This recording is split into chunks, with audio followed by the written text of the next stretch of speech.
Mayor Bauer. Here. Mayor Pro Tem Rennick. Here. Alderman Madray. Here. Alderman McDermott. Here. Alderwoman Jones. Here. Alderwoman Joseph.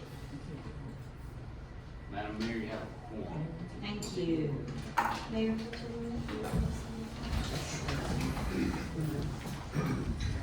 I pledge allegiance to the flag of the United States of America and to the republic for which it stands, one nation, under God, indivisible, with liberty and justice for all. Under the Texas flag, I pledge allegiance to thee, Texas, one state, under God, one and indivisible. Okay, Miss Heather Gates.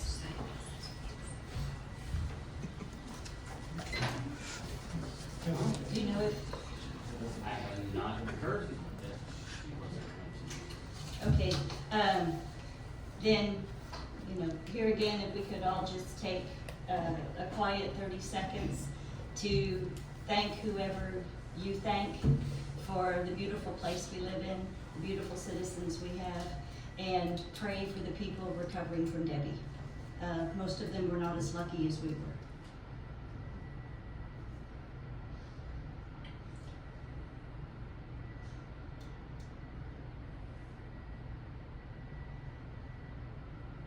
Thank you.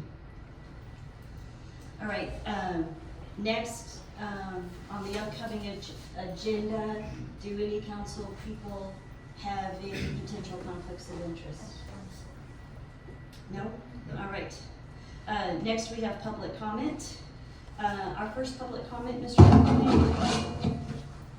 Mr. Falkenhagen? Hi, Lee Falkenhagen, 16643 John Silver. First, Kendall, great job on the communication during the storms.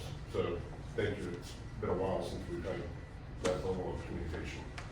The other thing is Taz and Gil, thank you both for listening to me about my issues on John Silver regarding the flooding that was caused by the contract changes that the county and the city did when they didn't finish the job as designed by the county.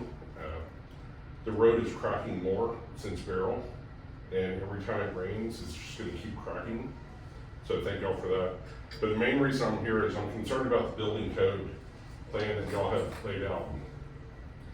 The way I interpret it is that if I have a ceiling fan that goes out, I have to come fill out a form, pay $225, go to Home Depot, pick up a new ceiling fan, call my local electrician, have them come out, pay them an X amount of money, and put the ceiling fan up.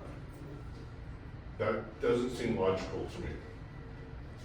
I understand the need for building codes to make sure that we're building safe houses so that fire and everything else doesn't impact the neighbors. But if I can change out 3 wires on a ceiling fan, I don't understand how you're going to send someone to verify that those 3 wires were put on correctly. Because the only way to do that is to take off the ceiling fan to look at the wiring. So I understand the pilings, I understand decking, etc., but we need to use some common sense on regular homeowner repairs and whether or not we really need to invest in a building inspector to come check that out. I know a couple of weeks ago, y'all talked about plugging in a dishwasher, right? I mean, it's the same logic there. If I replace a refrigerator and I need to put in a new outlet, do I really need to wait until I get approval for my building permit in order to replace my refrigerator? Same thing with AC. Are we telling all the AC repair people that when they come out, they can diagnose that I need a new AC, then we need to come down here, fill out a form to get a new AC, and then we have to call the AC repair people back? When we first moved here in 2016, we remodeled our prior house. We called city council, our city offices, And we were told as long as we weren't touching a load-bearing wall, inside your house it was a free-for-all. That was in 2016. Now to change out a ceiling fan, I have to call someone to come take down my ceiling fan to inspect it. Thank y'all. Thank you. Oh, and I'm gonna step out because I have to go to the beach while it's still free. Ouch. Thank y'all. Okay, I believe you had a write-in comment, Mr. Francis? Yes. Larry Benthal, 16630 Nassau Way. Fighting mosquitoes is more important than hot spent on picking up trash. It's not our beach. Turning the public beach maintenance over to Galveston Park Board is a good idea. We could spend our tax dollars on fighting mosquitoes instead of spending money for the benefit of daily tourists. Okay, thank you. Okay, we have no special presentations today. On announcements, a reminder that Friday at the City Park at 6 p.m. is our rescheduled Parrot Head Bingo. So the last one was well attended and great fun, and I know Tina has lots of great things lined up for us, so y'all come out for that. Also like to point out that City Hall is closed next Friday, August 16th.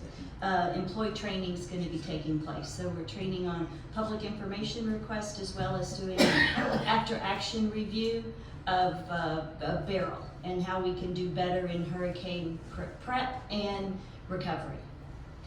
Okay, next is reports from directors. City Administrator Francis. Thank you, Mayor. Just a couple of things aside from the report that's attached. Branch is going to be doing a water valve replacement. We have a leak at Buccaneer and John Silver that to repair it correctly, we would need to shut the water off to the entire town for 5 or 6 hours. But there's a valve upstream and downstream of that we could replace simultaneously in a couple of hours and then address the leak later. So we have scheduled for next Tuesday, August 13th. We're going to get started around 8 o'clock at night, and it will require the water to be shut off to the entirety of the city, but they will be prepared to replace both valves at the same time, and so we're hoping that within a couple of hours time frame that they can have the water back on to the entirety of the city. Okay.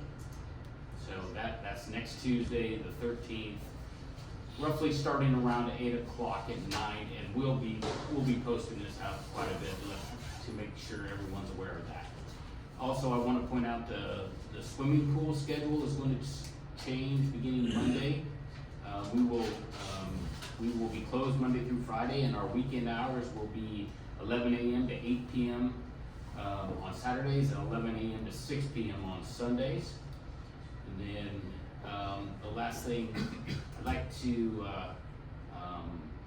just make people aware of that the Dolphin Rescue Organization is going to have a fundraiser. It's going to be here Saturday, August 17th at our park starting at 6 p.m. Going back to the valve for just a minute, these are old historic valves, right? Yeah, yes, Okay. these are valves. I'm just wanting to make sure that none of the valves that have been replaced with phase 1 and 2 of the water projects are failing prematurely, and we need to address, materials or anything going forward. Okay, all right, thank you. You said the pool starting next Monday will be closed during the week? Yes. Yeah, our lifeguards are going back to school. And so are most kids. All right, anything else? No? Okay, Police Chief Garibay, I see you're out there. Anything to add on your report? No, ma'am, I also wanted to share that a beautiful thing for the community. Saturday, I will be traveling to Uvalde to meet a wonderful family who lost their son during the Uvalde shooting. I was contacted by some people that told me that the young man, Jose Flores Jr., had been killed in that incident. Had wanted to be a police officer prior to his killing that day. And his dad had told him he needed to do good in school and make good grades. And the day of the shooting, he made the AB honor roll. So I will be traveling down there to present his family with a uniform to make their son an honorary police officer on behalf of the city of Jamaica Beach.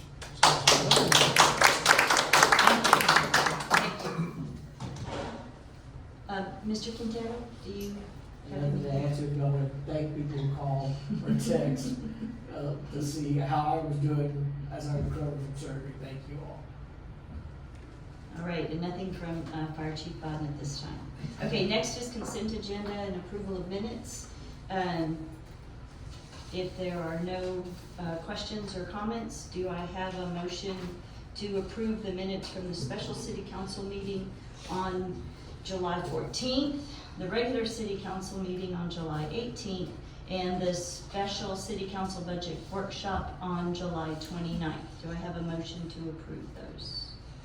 Make that motion to approve the 3 minutes. Okay, do I have a second? A second. All right, all in favor of approving the minutes as posted? All right, it's a consensus. Okay, next is comments and reports from members of city council.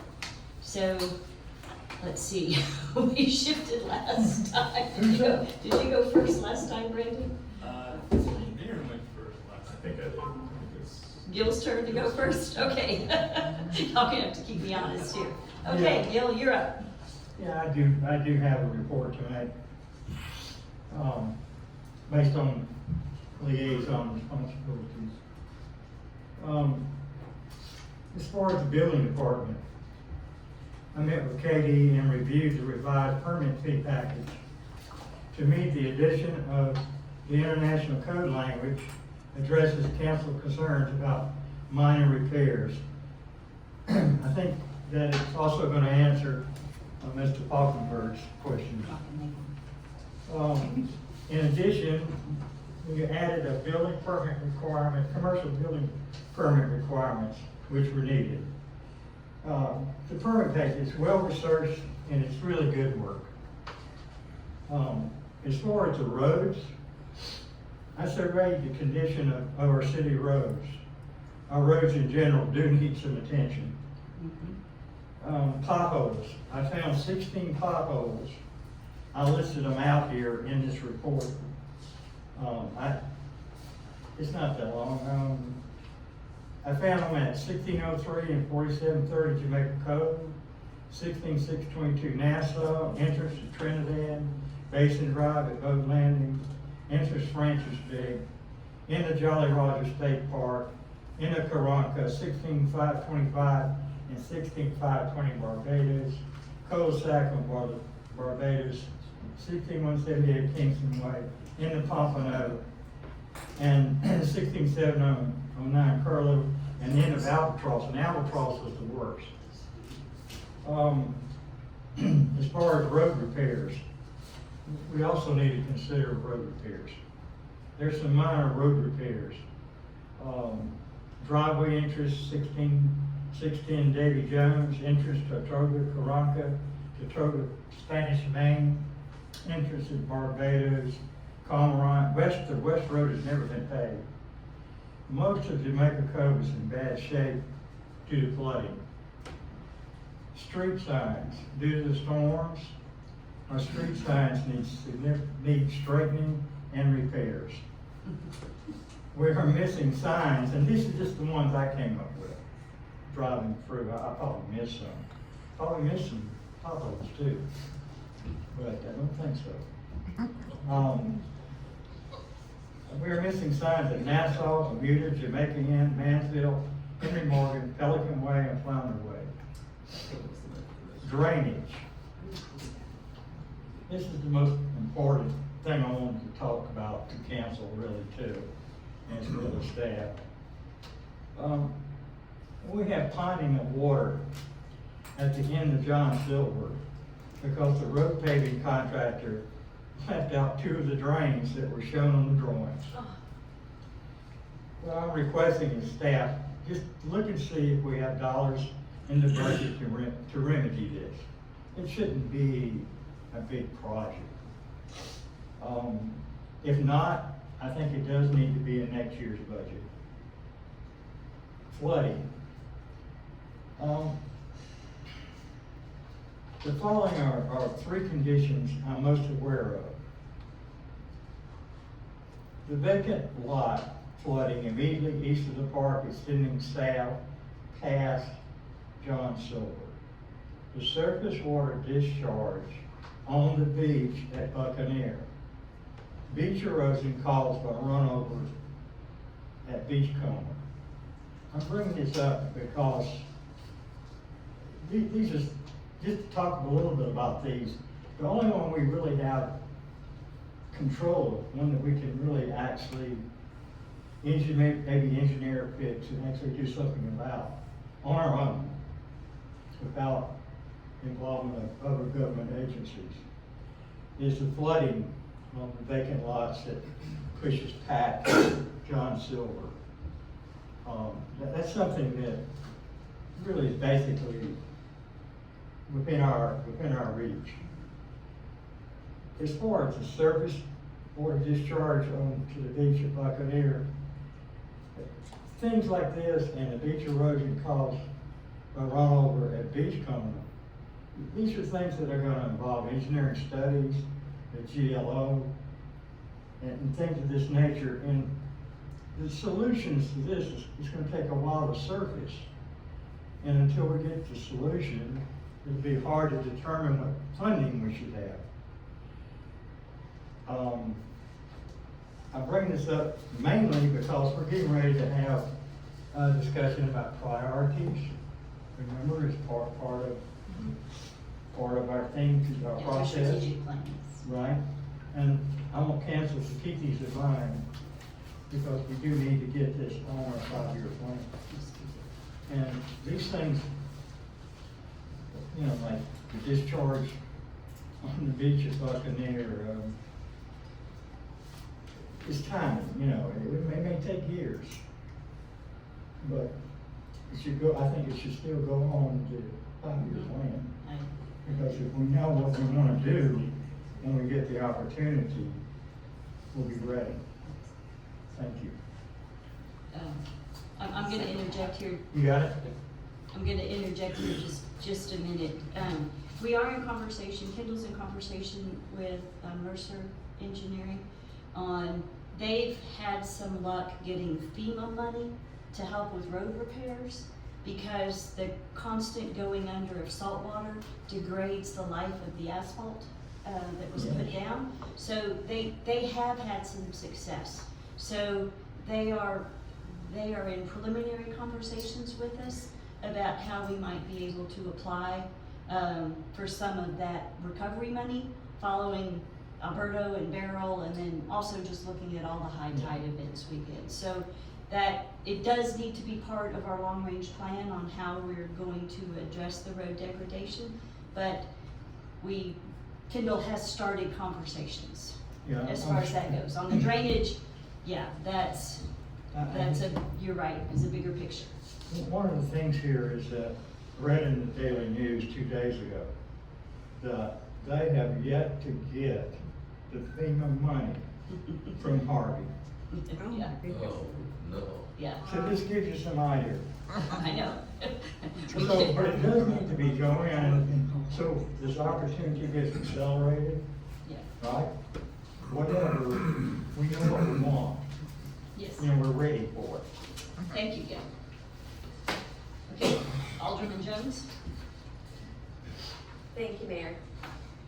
First of all, Tina, you did a great job with, you're doing a great job with all of the community events.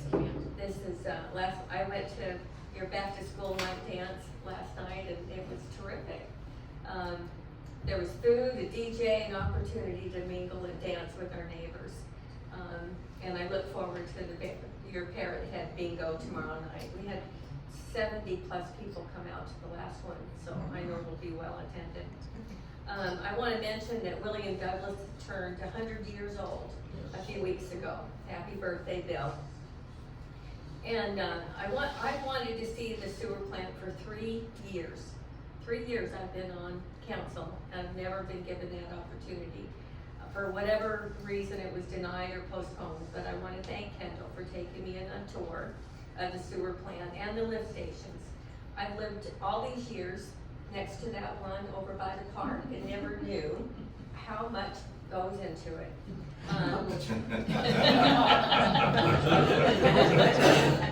And in 30 minutes, I learned a whole lot of information.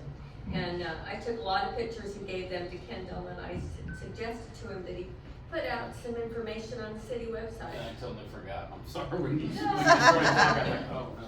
Well, I think if it was interesting to me, it might be interesting to a few other people too. And I do hope that you might be able to do that, if I can help you at all. I know you have a lot to do, but it would be, and it's something, I found it fascinating. Anyway, that's all that I have. Thank you, Mayor. Okay. You gonna do it? Just to kind of piggyback off Gil, is there a way you could show, page 26 up there of the packet? I think that would be helpful to people to see that the International Residential Code really does that bottom part, point to. There it is. bottom. That really clears up when you would need to have an electrician come out or something like that. There's a very specific list of times they would need to come out, and most of those times are excluded by this list, so I think you're right, that should clear that up quite a It's bit. good work. Right, very good. Other than that, I don't have much. I still would like to see maybe more mosquito truck driving through. I don't know, I'm sure there's some logistical things behind that, it sounds like, but do we know what the max amount of times per week it can go if there was no budget? There is by law, there is only a certain amount, Figured that was- dosage amount that you can spray. With your permission, Katie, when do you take the At the test? end of September, I'm Isn't taking that the the- I'm course, sorry. it's a 2-day course, and then on the third day I take my test, and then I'll have my vector license, and I'll be licensed to spray for the city. Okay. We just have to invest in bug spray for another 7 weeks. I'll contact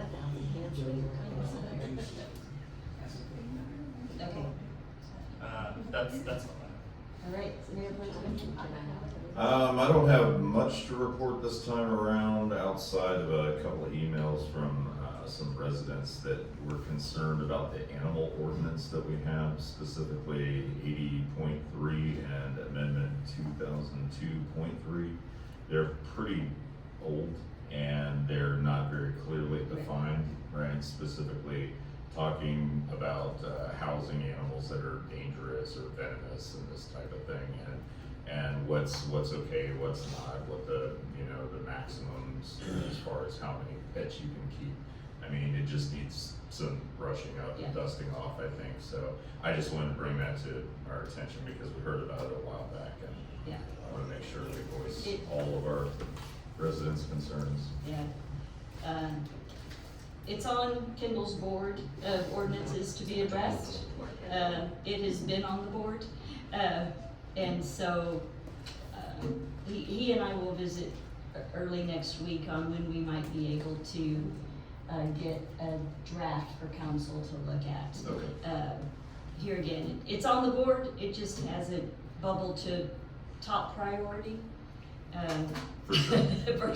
versus other items. Like I said, it was So brought to it's- attention a I couple know. months ago, and It I was. didn't want it to just kind of Yeah. fade out. I wanted to address it. Well, Can I ask one more? Oh, sure. Chief, did y'all get your stun guns yet? Actually, we just got an email, they should be here hopefully by Tuesday next week. Awesome. Thank you for asking. Finally. Good deal. Okay, That's it for me. all right.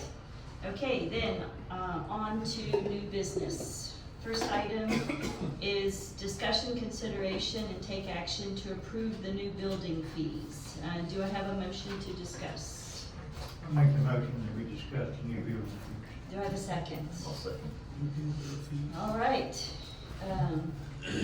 I know it's been tweaked some things have been covered. It has, and honestly, Alderman McDray kind of covered everything in his report a little bit. Probably the biggest change, well, the two big changes were to address some of the the concerns council had from last time about minor repairs, that you would consider to be day-to-day, just repairs that the normal homeowner or property owner would make. The dishwashers, the dryers, the ceiling fan, those types of things. But Katie did do her due diligence when she was trying to address those, so when we pointed out the language that we took from the International Residential Code that does address some of these things specifically, we're also at a point where, in a position where we have to cover all bases. I know it may seem minor if you're changing out your dishwasher, but we just heard of a story where someone just did that, their house burned down, and they lost the entirety of their house. Those are probably the exceptions. But the international codes do give us some wiggle room, and I think the insertion of these really covers that and should, there's some common sense that comes into play to this as well. And so I really think that wording does address those things. The other portion that the Alderman spoke to was the commercial fees. We think of ourselves as a residential community. We still do have commercial businesses, and we have one that's being constructed or soon to be constructed. We have some plans for some other developments that could happen along 3005, and we need to be able to account for that. And those fees are a little bit more specialized and a little bit more involved, so therefore a little bit more costly all the way around. So Katie, again, she did some homework and put together a proposed schedule that's loosely modeled after the city of Dickinson's. You don't reinvent the wheel, you just try to tweak it to fit what makes sense for a community, our community, and I believe she has done that. And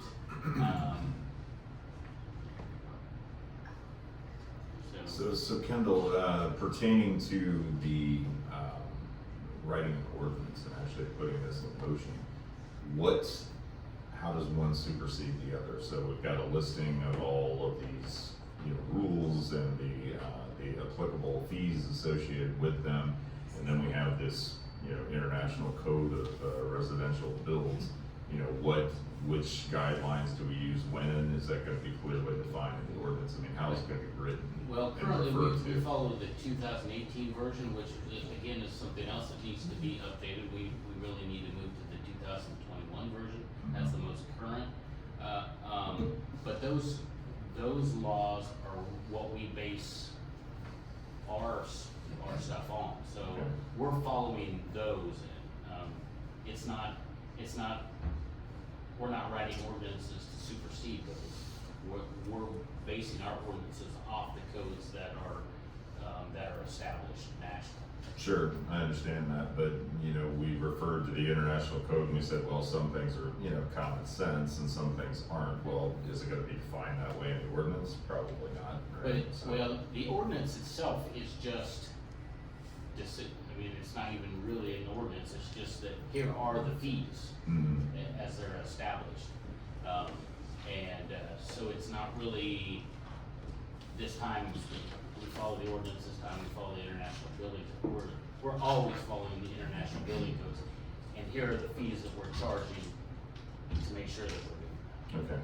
Yeah, these two cuts from the IRC are not the only part that's being followed. That's just pertinent to the code. Exactly. That's right. Sure. We're following the whole code. And it's also not uncommon to still be on 2018.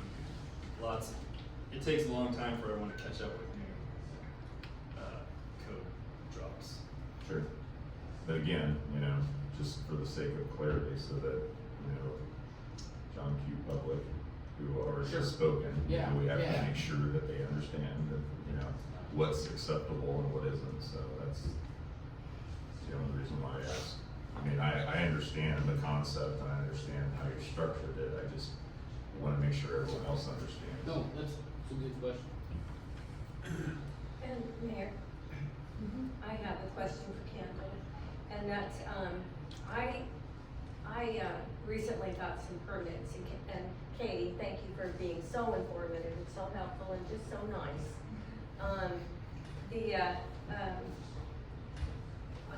Because we're doing some changes,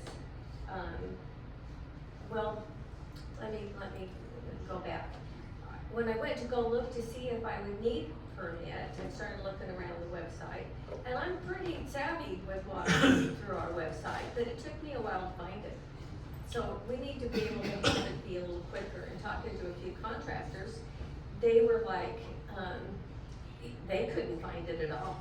I mean, and so if they're looking for it, and I'm looking for it and can't find it, we need to make it a little more easier to find. Sure. When I Yeah. just did the search, used the search thing, it took me halfway down the page before I got to a fee schedule. And so it needs to be easier. Alright. And the other thing, there was one more thing,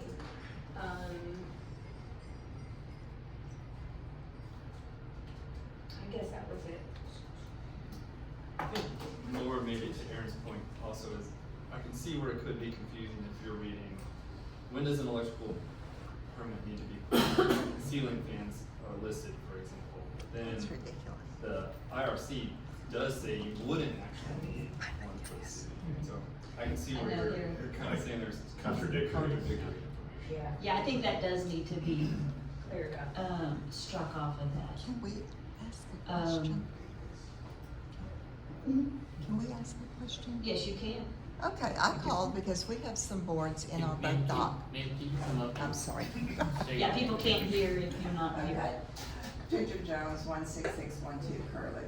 I called about a permit if I needed one, because we have quite a few boards in our boat dock that are gonna need replacing. And she said because I wasn't changing the footprint, I didn't need to get a permit. Now, is that true? Now, was that with JBIC? No, Or with with- us. Well, the rule is JBIC if you're does. not replacing more than 50% or replacing, or altering the footprint, you know, by adding Then on you don't. sections, then no, you don't need a permit. If it's Okay. less, if it's less than 50% of the covered surface area. Okay, I was just a bit confused with all this discussion. Yeah. Thank you. Yeah, that's in there. And another thing, Mayor, if I may, is, how about if we have a grace period so that some of us that are still trying to recover from Arrow, some of us that are still, you know, that we have a chance to get some, put it in on the old prices before the new ones come in. I mean, I think we could make the effective date of the new fees, we could put it on September 1st, or we can give a little bit of leeway on when the permit fees become effective. And then have We can surely- a push to everybody, they're gonna be changing soon, so that everybody can, they have projects they wanna get done, let's get them done now. Yeah. I'm also, I mean, I have to admit, there's two specific fees that, I think I'd like a little clarity on. Under the remodel additions for the road usage fee, don't we really need just for additions? If I'm remodeling my kitchen, do I need to pay the road usage fee for that? You know, I'm not bringing in heavy lumber,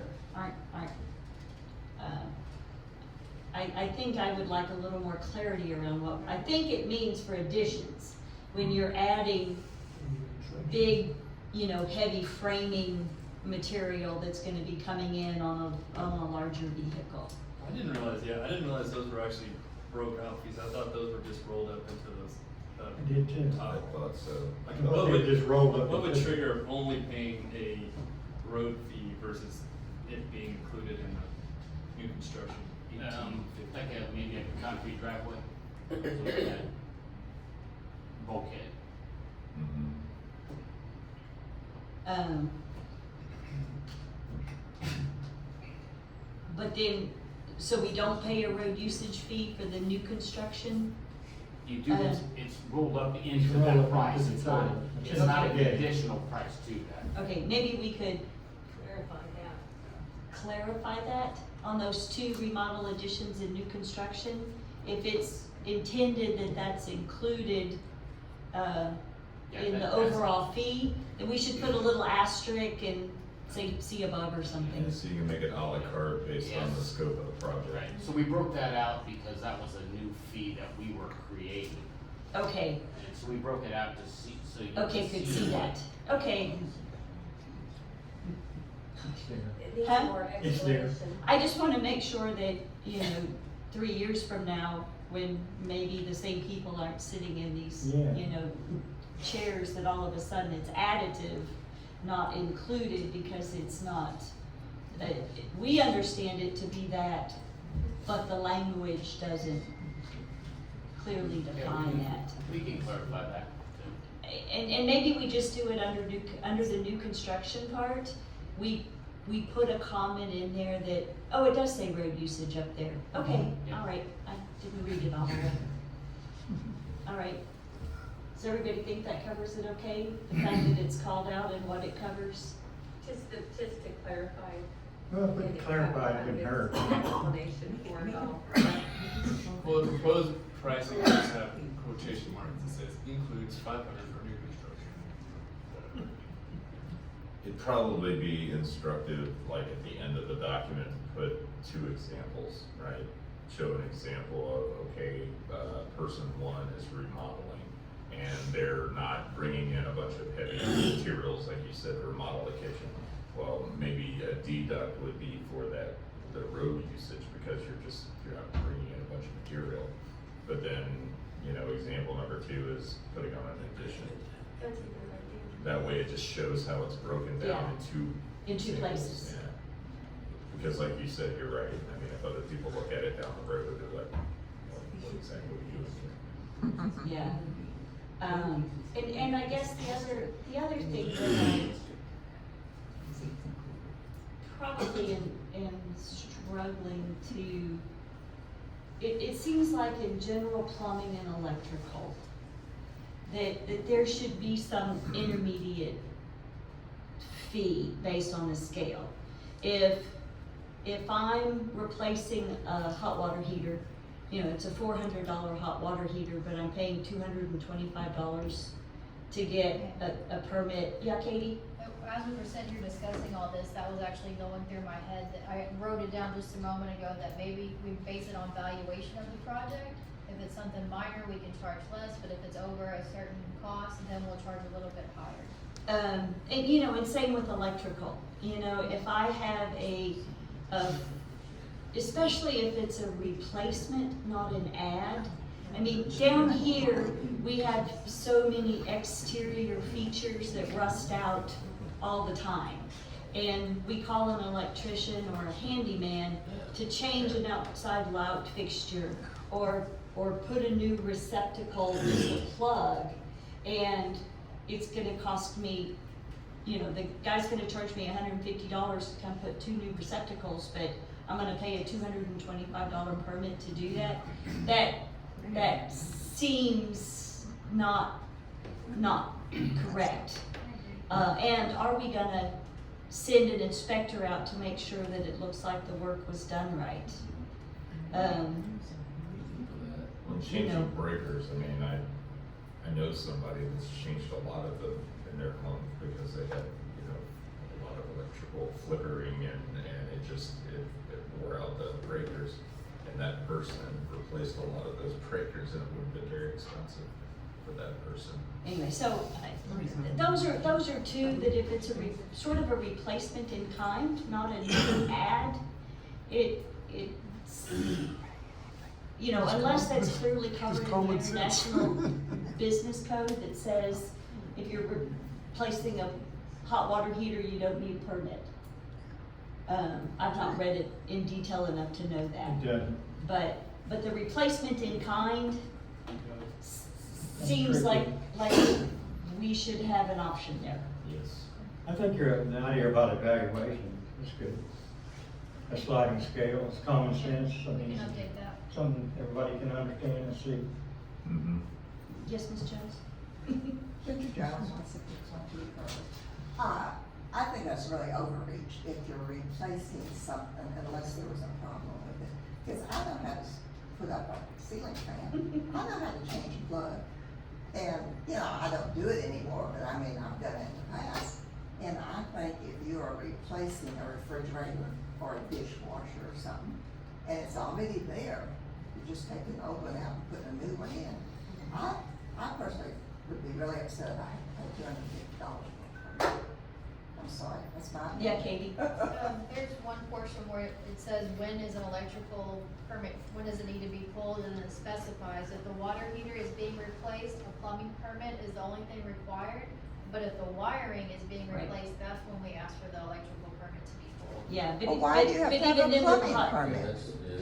I don't see why you have to have a plumbing And permit. that's just, it's referencing back to the code book, it's not we're not picking on anybody, we're just referencing the code book, that's what I was going along with. That's a replacement. I would have never thought. I think that's overreach. Yeah, for mine, for replacement in kind.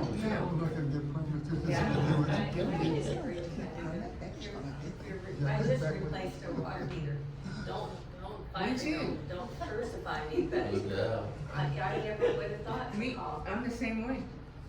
Mm-mm. Or a dishwasher. It's the same thing, they just I would've turn never out thought that of it. one and put it right back in. Yeah. You both can report to the jail after this meeting. I think that's overreach. And are they really gonna tell you? Are they really gonna tell you that I'm replacing my dishwasher? No, they're just gonna do it. Kinda, just tuning in.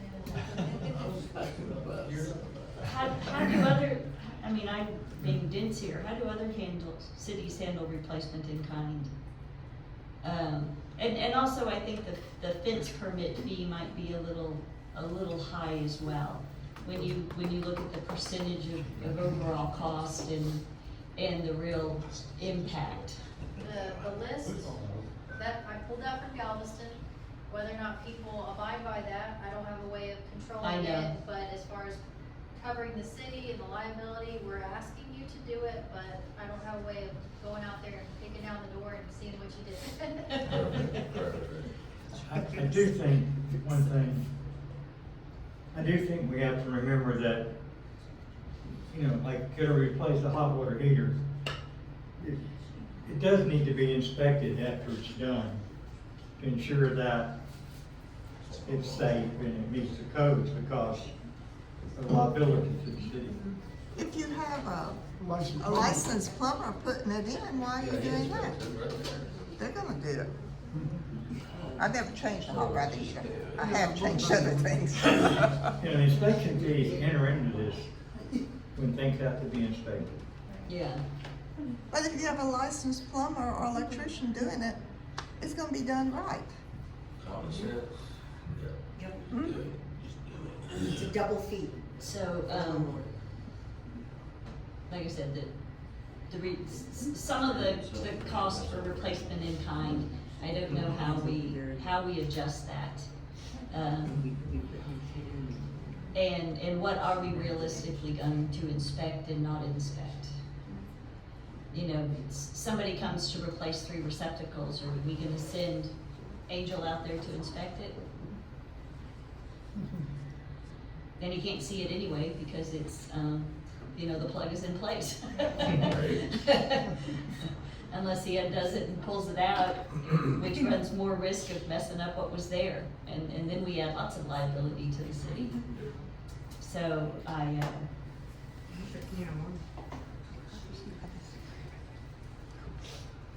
you know, if we're, Here's one, a generator, $300 bring this up? price for a generator. I just bought a new There's a solar generator stand. no, that's like an installed generator. installed. Yeah. Okay. We gotta still. So, So,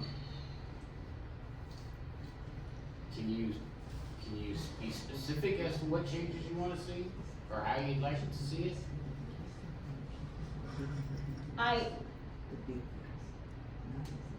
Katie, maybe you can help suggest wording on,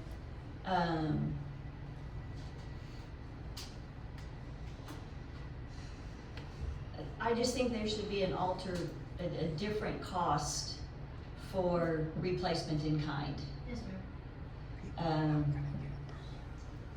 And Of anything?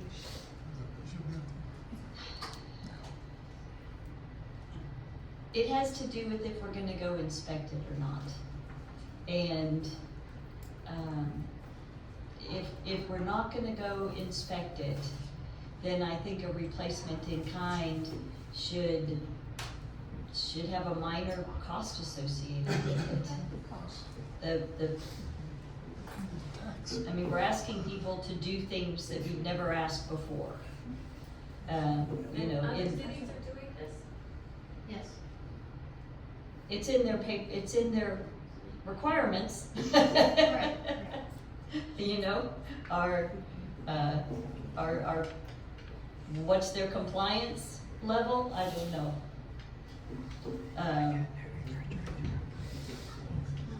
But I think this international residential code, I still think it's addressing a lot of that, because it's, maybe we should read it one more time, because unless you're moving something, cutting your wall open again, or changing egress, or your structure, then you don't have to contact the building official, which I would assume means you also don't have to ask have them a for a permit. permit. It does say that, ordinary repairs include, or yes, nor shall ordinary repairs include, in addition to alteration of, replacement, or relocation of any water supply. So that's not saying you can't measure Change the the water pipe. supply. It's just saying you can't change the water supply coming into your house, your sewer drainage, your drain leader, gas, soil, waste, vent, or similar piping. All that stuff that you expect. And then it does say, electrical wiring or mechanical or other work affecting public health or general safety. So I think this eliminates replacing something in kind from needing a permit. Yeah, you don't need to hurry, is what it's saying. I mean, it's lawyer speak, so it's tough to read through it, and it's Right. the longest. I mean, I think I agree, but then we're requiring Yeah, the top part needs to change To match that. to match that. Okay. We need to make sure our fees are in step with, yeah, with that, really. I mean, there's some people, they're like, you know, I replaced a water heater 3 months ago, you wanna come in and inspect it and charge me double, I'm gonna be welcoming you with a gun. You know? yeah, I think the water heater's an issue. And an AC drain is tying into your sewer, so that probably needs to be inspected, right? Yes. I mean, but But if does you're- it? Because then literally any pipe in your house technically. Actually, ties AC into drains your- should not connect into your sewer. They should. They do. They shouldn't. But, No, they all do now. condensate water? Uh-huh. You shouldn't. It's supposed to drip out. Outside. No, they're supposed to have an overflow outside. Oh, yeah. But the new code, because they were damaging, they were making foundations too wet in one spot and not another, and so now you have to plumb your AC drains to your drain system with Yeah, an, the overflow. with an overflow, a visible overflow to the outside. But So- bathtubs, showers, and water heater, all of that is going into your sewer. So I don't know. For your water heaters. I guess not that. So you use the water now. Yeah, and I can understand all gas line repairs.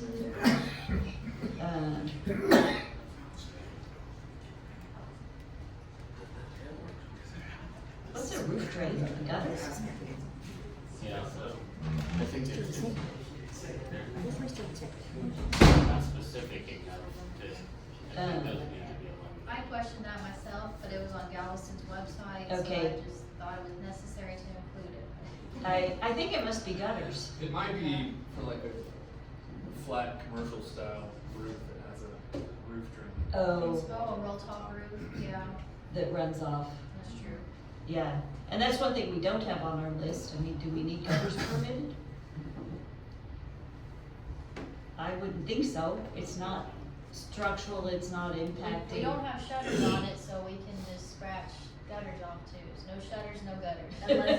Unless they're electrical Right, shutters. unless they're electrical, yeah. So,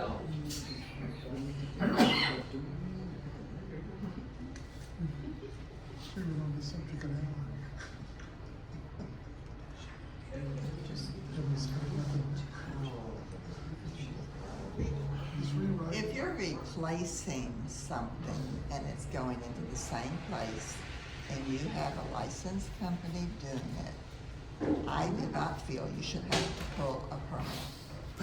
If it's replacing. Or even if it's just you doing it. yeah. Maybe it's as simple as just changing, adding the word new installation of, and listing all these things. And then if your existing installation doesn't require. I mean, I'm okay with Something that. like that. I don't know if we need to run it by city liability. You know, if you're replacing in kind, then I don't think you need to come get a permit. There's enough YouTube videos out there. Report to jail. Come on. Chief.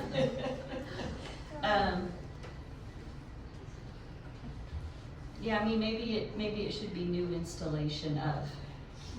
I mean, Not to be honest, replacement half in of kind. permits anyway is a money grab for a city. Unless it's being inspected, all it is paying to do something for no reason really. So unless it's, Well, it's to New put it on stuff, file, it's on the like- record, so that when something bad does happen, you can say, okay, here's the inspection, this is what happened. That's So what you I'm saying, have unless it's gonna be liability covered. inspected. That's right, Yeah. that's it. And on a new installation, we would inspect. Yes, which is part of it. Okay, so moving forward, if we go back up, do we wanna put language that,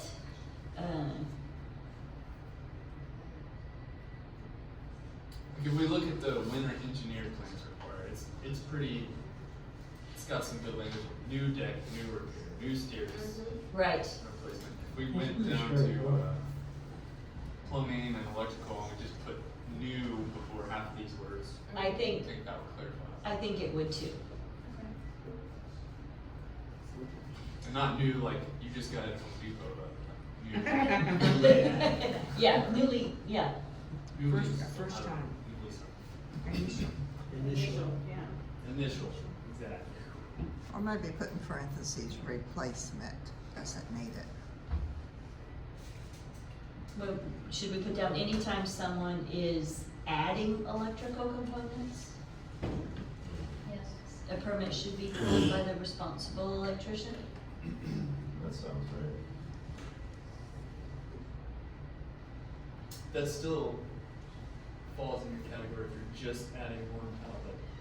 You're still gonna, if it's new, drill a hole in your house, put the new in there, that would require a permit for this. That's right. Yeah, It should. it would. I think if you're adding a new outlet, you're junctioning, you know, you're probably not pulling an all new wire through your wall, and if you are, Maybe you're adding lead to the circuit. and we probably should And inspect it that. takes care of it. Mhm. Well, if I have to get a permit, I'm just gonna use an extension cord rather than. I had a, so if you have a licensed electrician, drop a plug in your garage. The staples on the wall. You can't imagine anyone would ever come out and inspect.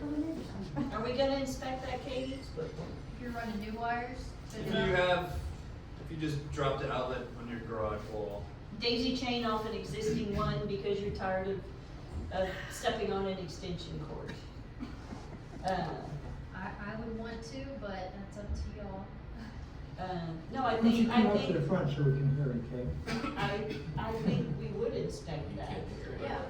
I think we would. There we go. So then I'm gonna stick with my extension cord. Well, you might, but it might be the safest thing to do rather than have it done in a way that's not safe and to code. Yeah. I would just argue that an electrician would do it safe and to code, and the person that's gonna do that themselves isn't gonna tell you to do it. Exactly, accurate, that's right. There you go. I know. Regardless of if it's safe or not. That's very true. There's some things that, the homeowner needs to be accountable for, and knowing it's on them. I mean, eventually we're gonna get down to, if you have candles in your house, you need to make sure the fire department, make sure that the wicks are the right size. Yeah. Yeah, Okay, it's a bit so- of personally. So, where are we at? We were gonna say, it's not required unless it's an addition. And, And, leave it. we're not gonna be sending, the electric, inspector over to your house looking for extra plugs that you might have installed. So, it's just put everybody on their honor, if you want to have it permitted, great. If you don't, then And I think that would be one of those situations, if you're just adding an outlet, that would be a very small fee. But at least we would know which electrician did it, and we would have it on file. So charging a small fee and knowing who did it versus not knowing, I guess. I certainly don't think it warrants an inspection to put a 1 hour job. Right, not an Weeks out. inspection, just knowing who did it, having it on file.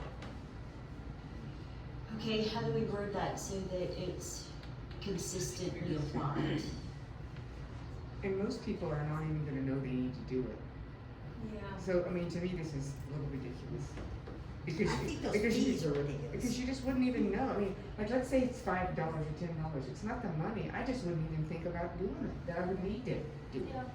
I've read my friend, who's an electrical engineer, who's retired, never put in a new one, wouldn't even know to, and I feed him dinner, but, I wouldn't know to get a permit for putting in an extra plug. This is Jamaica Beach, right? We've all done work on our houses that we bought pre-existing. Have you ever taken down a wall and seen what's behind those walls?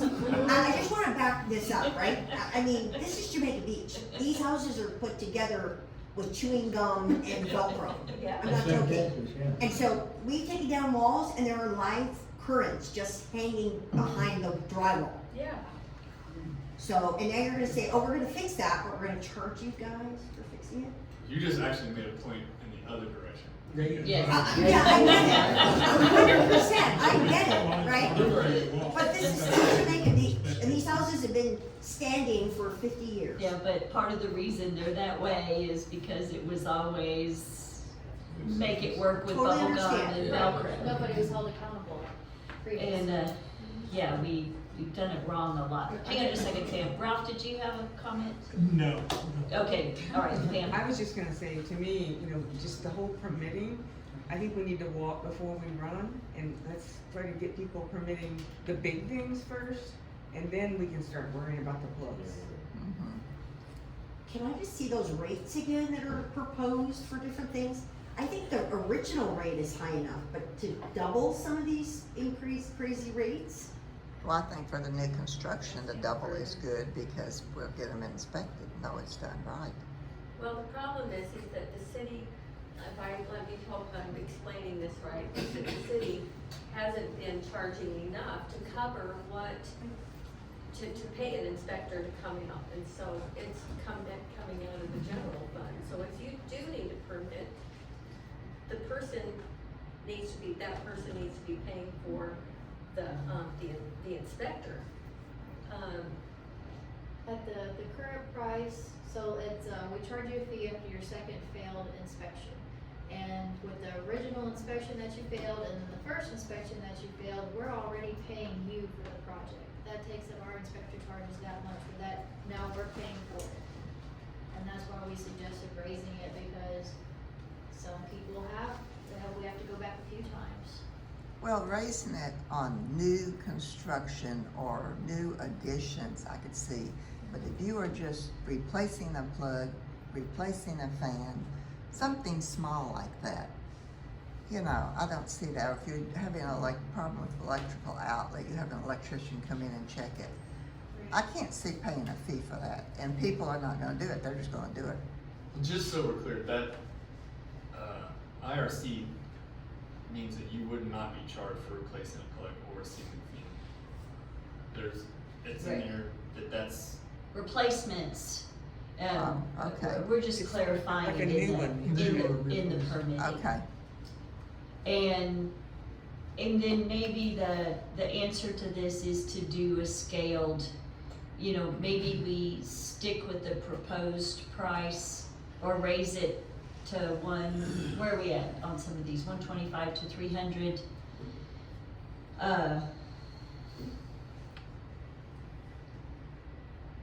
You know, we have to look at, is it going, if it's not going to involve an inspection, Right. we should probably keep the current 125. Sure. And Cause the Yeah. paperwork and processing, we right? have here like roofing, siding, Pilings.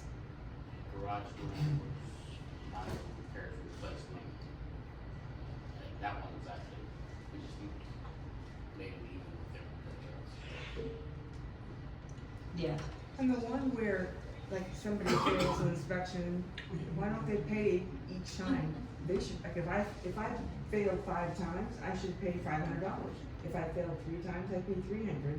And that way, you're motivated to have it pass, you know, the first or second time, so that you aren't keeping, paying. But if the city's gonna eat the cost, if I have to go back 5 or 6 times, then, I'm gonna do the minimum I have to do, thinking, well, hope this passes, and whatever. So they should pay for every inspection. Yeah. There's no incentive for doing it right the first time. Right. well, right now they pay for if they fail the first inspection, they get a complimentary second inspection. Yes. And If then they fail fail the second inspection, Then they pay?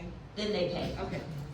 But I just thought I heard it after the second time, or third time, that the city's eating the cost, and Right. that's where that shouldn't happen. They should pay. If right now, the fee is at $50 for the re-inspection after the second, and that's not enough, that's not Yeah. even covered for him to come back. So now we are, now We we need to are cover the putting- cost, for now sure. Yeah, we after, put it to 200, so. yes, Yeah, I think that would get their attention. Yeah. yeah. Yeah. But we kinda give them one grace period on that, they Right. missed something or. Yeah, that's fine. I thought it just continued No. on, I was like, ooh. No, it was just the fact that the re-inspection of $50 doesn't cover the cost of that Right. mhm. and Okay, the extra headache of that. you guys lost me, so the first time you fail, You get 2 inspections as part of your permit fee. After that, After that, you pay. Mhm. it's capped at 2 Okay. inspections. You're given a grace inspection, Yes. that's very. cause you might have missed something.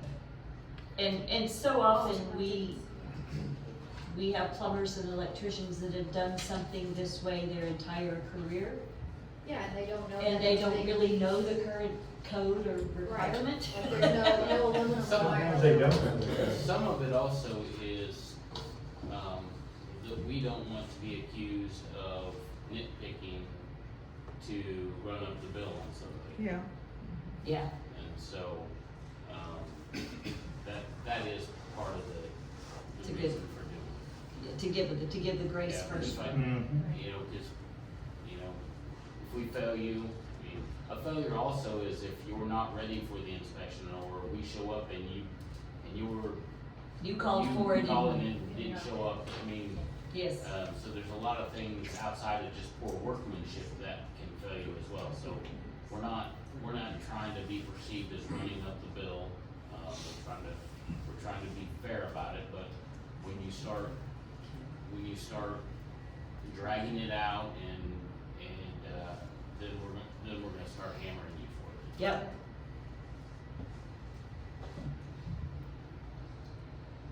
Okay, so are we okay with saying replacement in kind doesn't require a permit? We add that language. Yep. But anything new, we will look at doing a 2-fee structure. Is that only applying to electrical and plumbing? Like for instance, if I replace think a window in kind, do I need a permit? No. I mean, you need to get a permit, Yes, but, you do need a permit. yeah, you do need to get a permit. I know it's an issue in another city, if you went to a different size, that you would want, in my old city, you would want a new engineered plan because you're changing the structure. That is one thing that we don't require in Jamaica Beach, thankfully. So you can change the size of your window without having to get an engineered plan. That's not included. It So I doesn't. know at least with windows and things that, anything like that, if you change it, then you've got to submit for a TDI engineer inspection anyway. Because otherwise, Yeah. they'll deny your claim if you change the window without getting it approved. Yeah, and I think that's where is Windows up there? I saw it. Is elevated the same as Doors and windows, the price is still pretty low. It remains the same. But it's verifying then that you're following the requirements to keep your windstorm certificate if you got one. So we're gonna put the word initial just before plumbing and electrical. Correct. For new, and I don't know the initial. Yeah, I understand new, initial that would be, Initial installation. or new installation. New installation.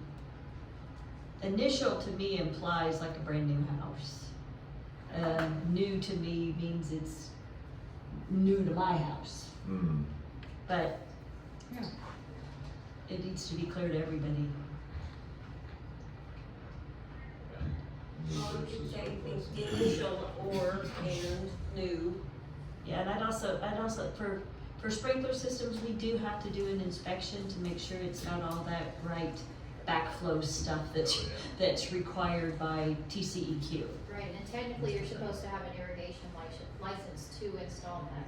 So that's something I wanna get a copy of their license. Yeah, so that's why the sprinkler one might seem a little high since it's not really structural, but it does tie into our water. Yep. Which has health and safety concerns for the community, so, does anybody have anything, else? Where it says, Or- swimming pool and the all inspections after a second, I kinda think this all inspections after, we need to pull that out and have it be separated from the swimming pool, because when I look at this section, I think it's all under swimming pool. Oh, I see what you mean. Yeah, Or just move swimming pool up to that. Yeah, that should have been in there. Yeah. yeah, put swimming pool in the box above. Yes.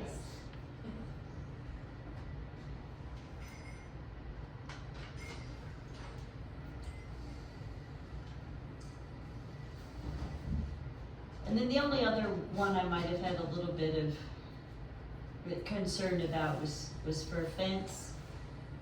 Do we go inspect it afterwards and measure it and make sure? I mean, is there anything with the fence that we really do that would justify the $300 cost for a fence permit?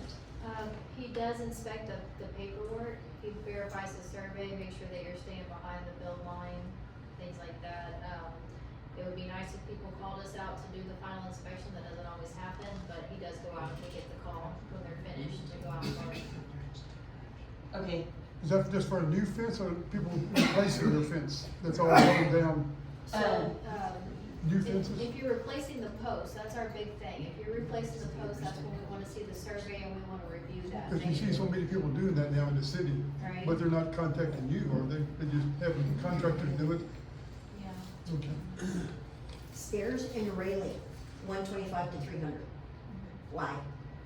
That's a serious inspection, a very thorough inspection we have to do because we have to review an engineered letter verifying that it's up to code as far as the live loads, the graspability of the top of the railing, Also, the height of the railing, there's a lot of things we look at and have to double check during the process.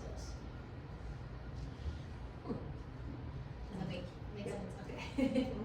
Would that be for replacement also, like the ones that blew down now? Yes, ma'am, yeah, we are asking people to do that to make sure it's up to code now. Okay. Cause some of them Oh, were she pretty talking old about and that? they weren't necessarily done right the first Oh, time. finish. Yeah. Yeah, there's so many of them blown down, that people just put them back up. It's a clue.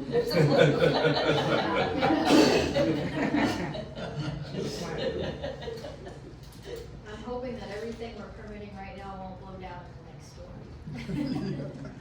Right.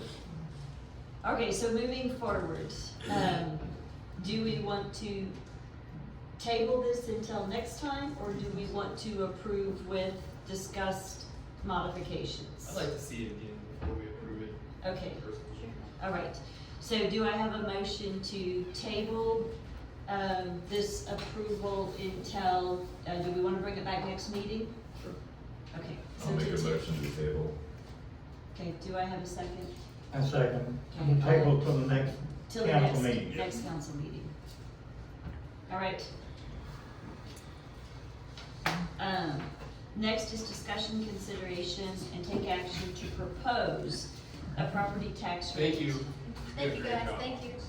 For, fiscal year 2024-25. Do I have a motion to, propose a property tax rate? I'll make that motion to propose the property tax rate. Do I have a second? I second. All right, Kendall, you wanna kick us off? Yes. So at our budget workshop on the 29th, I developed a proposed budget. We walked through several things, including the possible tax rates. I explained about the no new revenue rate, the voter approved rate. We also touched briefly on the de minimis rates and what those look like. And as you can see in your packet, I have those.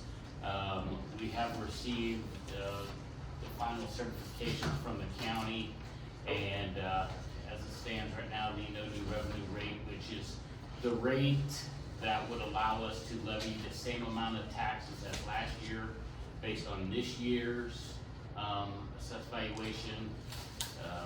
That's 0.140587 per $100 of value. The VAR is the voter approved rate. That is it's essentially the no new revenue rate plus 3.5%, and that is the highest rate that the council could opt to choose without requiring a public vote. As we walk through the budget, we talked about several things, and when I initially the budget that I initially proposed, it was built around the voter approved rate.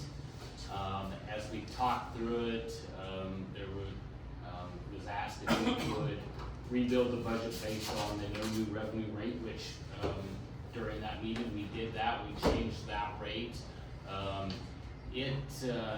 The difference between those two sums, 36,757. Finance guru tells me $36,757 is the difference between those the revenues generated by those two rates. And since that time we've been thinking about it, and the reason that I originally built the budget based on the higher of the two rates is really the fact that I know over the course of the next several years, at least next 2 or 3, 4 years, the city's going to have to be spending a lot of money on deferred maintenance, a lot of other things that we are finding out rapidly we have issues. And while the 36,756 is not a huge amount of money in the terms of a city budget, it's one of those things where every little penny helps. And we we did discuss during that budget, workshop that we may have to come back in a year or two and really be talking about the de minimis rate, which is the rate that would allow us to generate an additional $500,000 in property tax. Now, honestly, I hope we never have to do that. So I guess I say that to say this, I'm back to, my belief is that we really need to propose a rate that is the voter approved rate with the additional 3.5%. Valuations did drop this year a little bit. I don't have that off the top of my head from the budget numbers. So we did see a drop in valuation. If that trend continues, then it compounds on things that, as we look forward to the next few years. So, I'm confident, yes, in our discussions, we balanced the budget based on the no new revenue rate. And, if that's the, direction the council chooses, we could absolutely do that.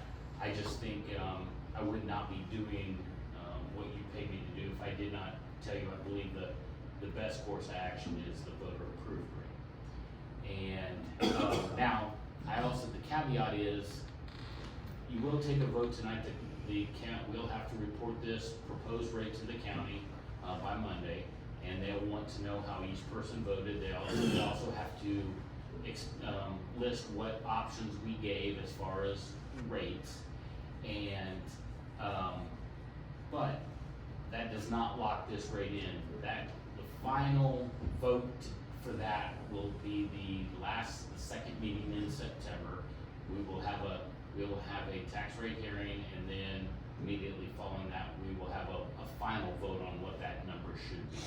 So, Followed by a final vote on approving the budget. yeah, but actually the final vote on approving the budget comes the meeting before Before that. that, okay, thank you. And then the tax rate hearing is the second meeting of the month. So that, there is opportunity to change from tonight. And there's also a percentage or a decimal that's in between these numbers. If you weren't comfortable doing the full voter approved rate, you wanted to split the difference or a number smaller than that, that's an option too. Whatever the council would choose, I will make certain you have a balanced budget. Comments, discussion? Go ahead, comment, no discussion. Well, I personally, would like to stick with what we discussed the last time, with the no additional, tax revenues collected by the citizens. And, I'm an efficiency guy, right? So I like to trim things down as much as I can. And I know you do a fabulous job of keeping track of everything that we do. And thank you for that.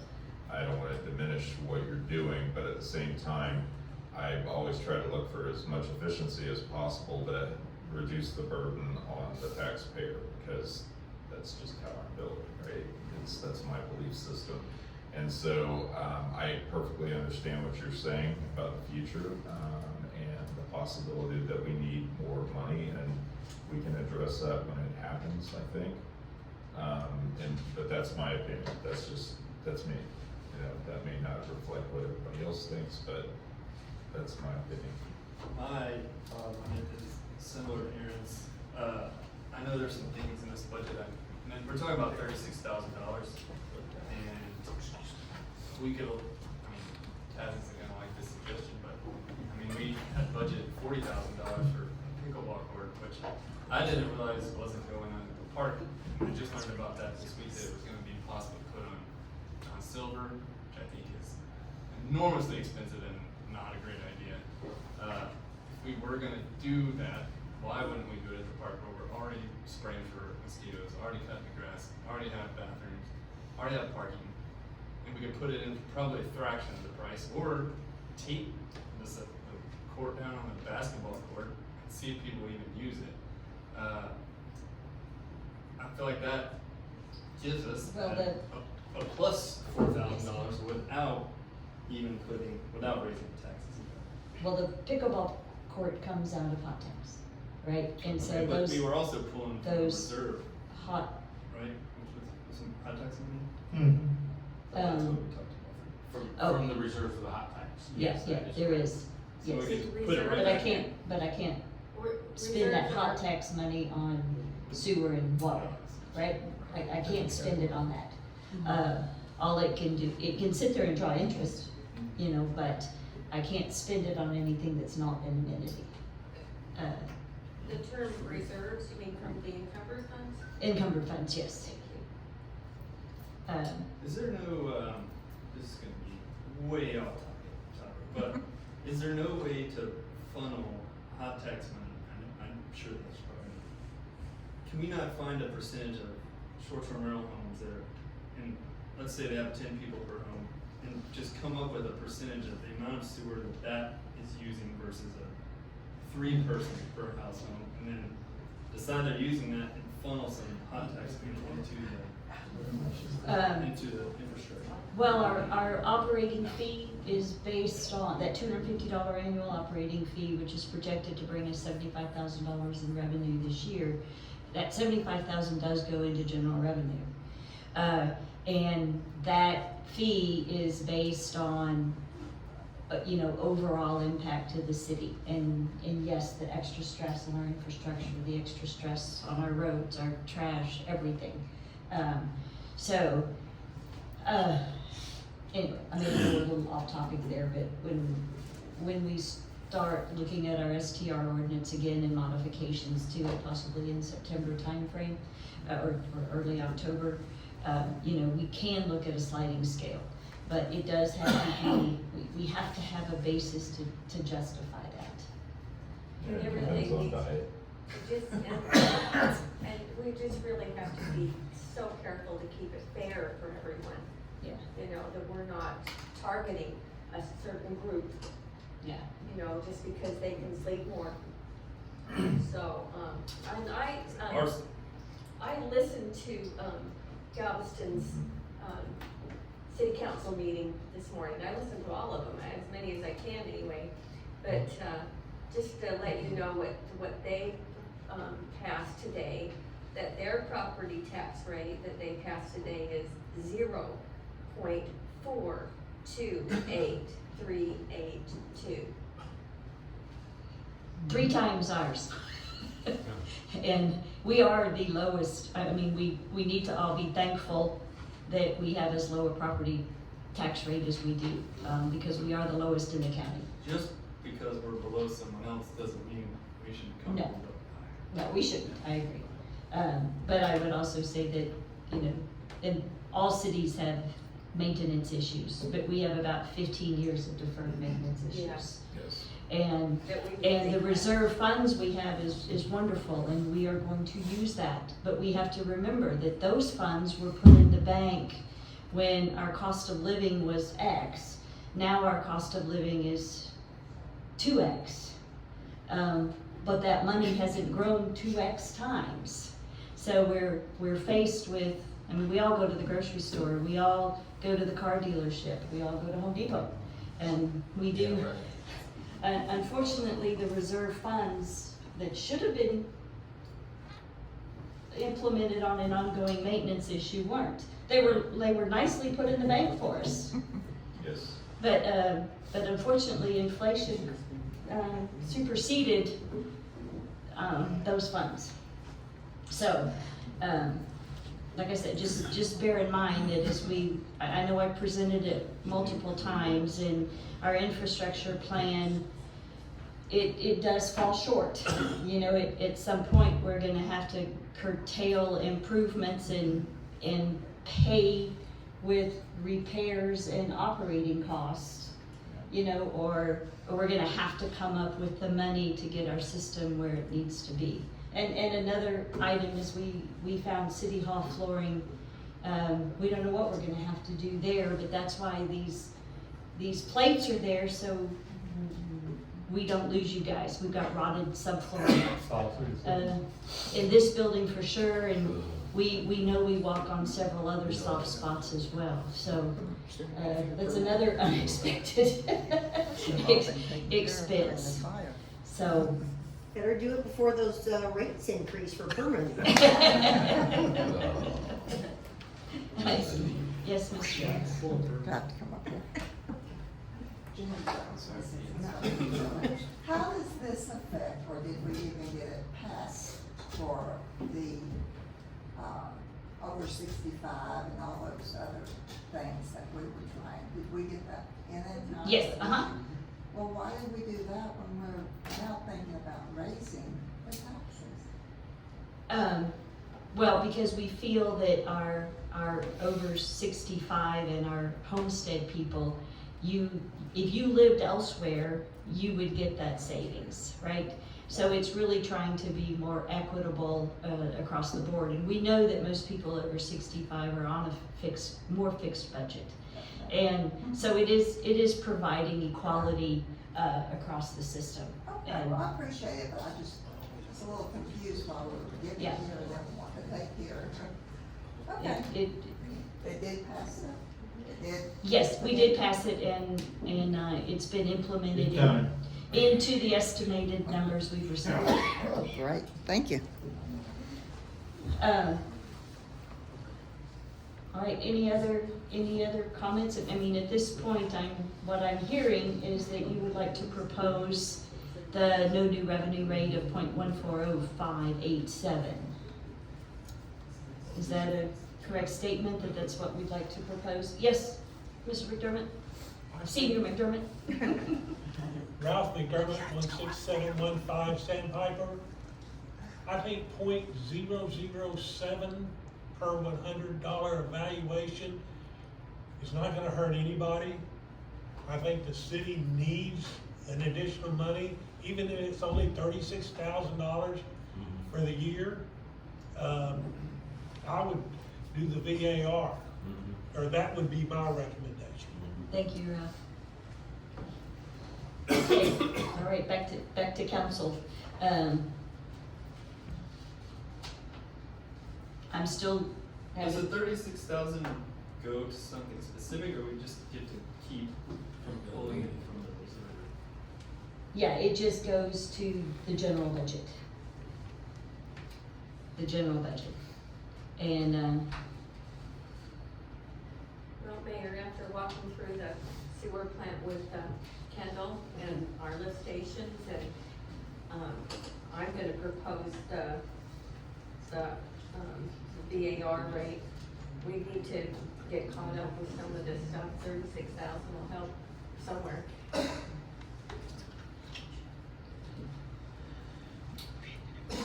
Mr. Madre, where are you landing? I lean towards the VAR rate. We really don't know what some of our taxable values are gonna do in the future. Hopefully they'll come up, maybe not.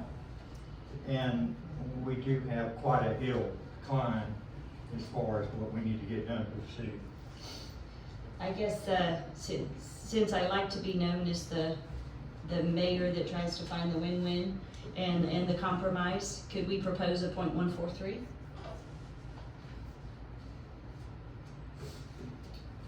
So that I may have.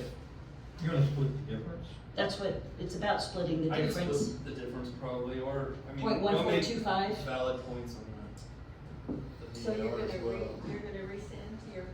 Well, I haven't No, he's voted not on anything rescinding, yet. we're not voting, we're talking, we're discussing. Right. That's why we discuss. Kendall, did you, were you ever able to pull out, I commented to you the last time about, the repair work, right? The constant, repair of, and not necessarily repair, but more maintenance, to the pipes, maintenance to the generators and that type of thing. I was looking for a line item on there that identified that, not just for the waste, but also for the water, right? Because we've already, replaced certain sections of the water system. Right. And those sections of the water system need to be, periodically maintained, right? They need to be checked, capped off, pressure checked, make sure that there's, no buildup of scale, that type of thing. There's a chemical treatment that's used. I know that we haven't performed that so far on the new sections, which some of which are 6, or 5 years old. So we're kind of reaching to that point again where it's like, well, we're not keeping up with the maintenance, and that's one thing that I was interested in knowing if you identified some of that moving Actually, forward. I have not. Okay. And, the way our contract with Branch is structured, it allows for some of that type of work to get done as part of the monthly service charge that we pay. Mhm. And, really the way we've been invoiced for some of that stuff in the past doesn't really, it's hard to specifically say, to be able to break it out and say, here, we did this, and it cost you $10,000 for us to do this. So it, going forward, we have to improve that way, the way that they invoice us and the way we dictate to them what work needs to be done. And a lot of that is, preventive maintenance. Right. On the newer stuff. Whether it's a valve, turning program, to start exercising valves. Valves in the city, that's some of our biggest issues. We don't exercise them regularly. As far as, you were talking about, pressurizing the lines and stuff, I don't know that I would recommend that, but a good flushing program and, at least annually, if not biannually, a flushing program on the water side. There's a way to isolate it, is what I'm getting at. That way you can do individual sections without having to do everything at once. That's the whole point, is doing it gradually over time. But with our valve system, it would be hard to isolate a lot of Right, things. well, that's another subject. Yeah. In a perfect world, yeah, you could do that. Mhm. Unfortunately, we're far from that here, but, on the wastewater side, cleaning, televising some of the stuff that needs to be done is preventive maintenance. Mhm. Did you know we pulled a pylon out of the sewer system last week? Beautiful. Yeah. So. Yeah. That helps flush it over. Yeah, and, so when we wonder why our sewer's not draining or something, it's backing up, and we have things like that in it. But Sure. That's part of that deferred maintenance, those types of things. So- Right, and I mean, we finally have all the lift stations done, right? I mean, they're all Yes. completely repaired, they've got new equipment in, they're all functioning well, fantastic, but that also means the clock starts, Well, right? the clock has already started because we had, Failures in one this week. failure in one on Tuesday night. We had and it was probably rebuilt 4 years ago? 4 or 5 years ago. Mhm. And part went out that was preventing it from switching over or cycling, I don't remember exactly the term. We'll replace it and it's gonna work fine, but it's those types of things, you're 5 years in, you're gonna start, you need to be making sure you're taking care of the things that you just fixed. We just spent 200,000 or whatever it was, and we got the 5 of them fixed, 4 of them fixed, and Right. we need to make sure that over the course of the next few years, we're. So in that line item budget, number that you have for branch under wastewater or under water, you're saying that that's kind of wrapped up into that, is these maintenance? Some of it is, the way Branch's contract That's still the- works. And Esther, please don't make me go get your sticky. Here, 15,000 6 or 3? I think it's 3, 15? 23.6 for the monthly. Okay, it's $23,600 a month we pay to Branch to operate our water system and our sewer system. Out of that, 15,300 is credit towards non-routine work. And the non-routine work can be a pipe repair, it can be adding a new light at the sewer plant, it can be cleaning someone's sewer line, or cleaning a sewer line, so it can be. So we have branch coupons. We have branch coupons, that's exactly Whatever right. they come up with. And so what Kendall is, when we get a branch invoice, Mm-hmm. it's for 23.6, right? Mm-hmm. Because we pay 23.6 every month if we use our coupon or not. Got it. And it's not carry forward. So it's not like I can save my coupons and use them for a bigger project all at once in 3 months.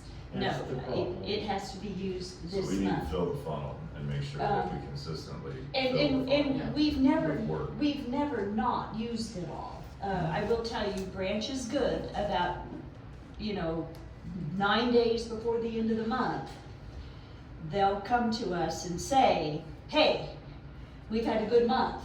I.e., we didn't have 17 breaks we had to fix. Right. Or something that needed to use those coupons. What would you like us to do? And they usually have a list in their back pocket of things that they recommend. And we choose from those options. Well, that's why I wanna get, But what's more bad about proactive it on this, because we're so reactive in is- what we're spending our money on. The way they invoice us though, we don't always have good clarity Mm-hmm. out of that 23.6 and what they did. Right. So when poor Esther gets to guess and pick, and that's where we're working with Branch on, Mm. we have to have the detail in this invoice so we can better track our expenses. So we really do know what our pipe repair is, our sewer repair is, our drainage maintenance is. And they'll go fill a pothole. Right. If they'll go open a beach access. They'll do what we need them to do with our coupon. But it's not Yeah. invoiced as clearly as it should be. They've gone a little bit better though, have you noticed that? Yeah, because we started, we So said. the overall bill will be like $2,500, and then they'll show like a $1,500 credit, so then the overall bill is just $1,000. Mm-hmm. But that's not on off. I It's just understand. kind of however it comes in. So Yes. I'm not sure how they're choosing those either, because it's not like Yeah. all of them that we get are regular things, there's different emergencies and stuff. So we are pushing I on, don't know what they're basing it on. we are pushing Branch to invoice this in a different manner. Right. So that, and Kendall will send it back to him and say this. It's I'm just making sure that we're checking, because I mean, there's some activities that they do that looks, Yeah. perfectly fine, and there's others where there's like 7, 8 guys there that I know darn well, it doesn't take 8 guys to do this job, right? Is the branch, More than half of them are standing around watching the other 3 work. is the bulkhead quote we got the same company as this Yes. branch? And have we evaluated our contract? Their bulkhead price was like 5 times higher than Yeah. next. They have two different brands. They're actually a construction company Okay. and the water. So that was totally different. But we're just not sure that branch isn't super premium and there's no better water. Well, our contract with them is for another, it was signed last March 1st, okay? And it's a 3-year contract. And so do we have plans to bid that out again? Yes. At the time, we only had 2, Robert I wasn't Yeah. mayor at the time. But you weren't. Nope, okay, Last May. March you were? I was in May. Okay. We signed it in March. We had three companies come in and put in bids. Oh, I thought it was only 2, I thought only, Them, the US. USM, the people who had been and- doing it did Right, it. and then one other one. Oh, okay, I didn't know that one had, They weren't even from this, they were from Texas. okay. I didn't mean to get us up, I was just curious. No, it's okay, it's all part of the budget discussion embedded within it. The So, base problem is the way it's structured. With what she's talking about, it's $15,000 or whatever, you spend it or you lose it, it doesn't roll. Yeah. That's the flaw. But the bottom line is, what's left over from that is we're paying them Maybe you're 96. getting our money's worth, maybe we're not, maybe we're doing things that aren't critical. Yeah, that's, I mean- that's the fault to it, but at the end of the day, we are only paying $9,600 a month for But base that's where we're operation. really at, that's reality. And that's a bargain. Yeah, and they do, overall, they do a good job, don't get me wrong. The It's 20 just, you know, that's their own problem if they're not operating efficiently and they're charging us less, right? So. They do a good job and, Yeah, and, they you know, do. they're paid a premium for it. But No, again, hey, I premium, mean, yeah. circling back to where I started with this, you know, it's the maintenance. Yeah. Right? That's what I wanted to clarify. What are we doing? Are we thoroughly thinking out the plan, you know, on the maintenance side? I know we've had a lot of discussions about it. We just need to implement this in a more thoughtful way, I guess, you know, for the future so that we don't miss, because that's the problem. It's like, you know, these pipes, again, that we thought, oh, these are the new ones. Some of them are 5 and 6 years old because it's just time flies, right? Yeah, it does. You know, it It gets does. beyond us. Yeah. Well, we've talked about within our strategic plan, which is on the discussion for some point today, right? We do need to talk about how we get that maintenance program in place and implemented. Yeah, 'Cause they we- do have a maintenance program as part of their contract, and it's written, all the different things that they are doing, and I assume they are doing. Well, we don't have a structured method to track it. That's true, And- but, you know, in and- good faith, they do have a complete maintenance program, it's in the contract. It is. You can read the contract, right? Yeah, it is, but we know that if there's trust, but then you need a method to verify. And we don't yet have that method in place to verify, so it needs to be part of our strategic plan to do that. But anyway, going back to budget, is there a compromise there proposing a .1, maybe a .1425 or .143? What's council's comments, thoughts on that? I remain unchanged. Okay, I'm gonna still go with the VAR. Me too. I vote for it. I think I've been convinced on the VAR as well. okay. So do I have a motion to propose the VAR rate of .145748 per 100,000 of evaluation? I'll make that motion, Mayor, to, propose the voter approved rate of 1.145748 per $100 of value. Okay, do I have a second? I second it. All right.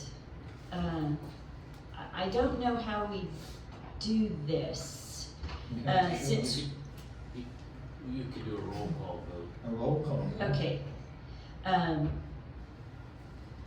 All right, so Alderman Jones, do you vote in favor of the proposed rate of .14574 per 100?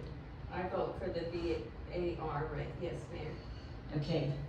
Alderman McDermott, Yes, I will vote for the VAR rate. okay. Mayor Pro Tem, I vote no. does he say no, or does he have to say what he would propose? No. Okay. All right. Mayor, I Alderman vote Burnett. for the VAR rate. Okay. All right, then the city is proposing the .145748 per $100 of evaluation. And this is just what we have to provide to the county, that this is what we're proposing. It's not what we've approved Right. At this stage. at this stage. Okay, the motion passes. Okay. Next on the agenda, discussion and consideration of an agreement with Galveston Park Board for beach trash collection. Do I have a motion to discuss the agreement with the Galveston Park Board? I make a motion to discuss, the agreement proposed with the Galveston Park Board for beach trash collection. Do I have a second? I second. Okay, I think you all have it in your packet. So we talked about trash last time. You know that beach trash is a big issue. And the biggest problem with it is after we pick it up, we don't have a place to put it until we can haul it off. Sarah Kendall reached out to the park board, and they have offered a couple proposals for managing our beach trash for us. Several options. I know I'd also like to point out at this time that so far, the pack it in, pack it out It's working. seems to be going much better than we anticipated. It seems to be working, It seems to be working. but continuity, right, you know? Well, it's not July 4th, Exactly. right? It's not Memorial Day But it weekend. does seem to be, it's working. It's also been really rainy. Yes, we've not had high beach attendance. So this past week, we've had really pretty good attendance at the beach throughout the entirety of the week. Mhm.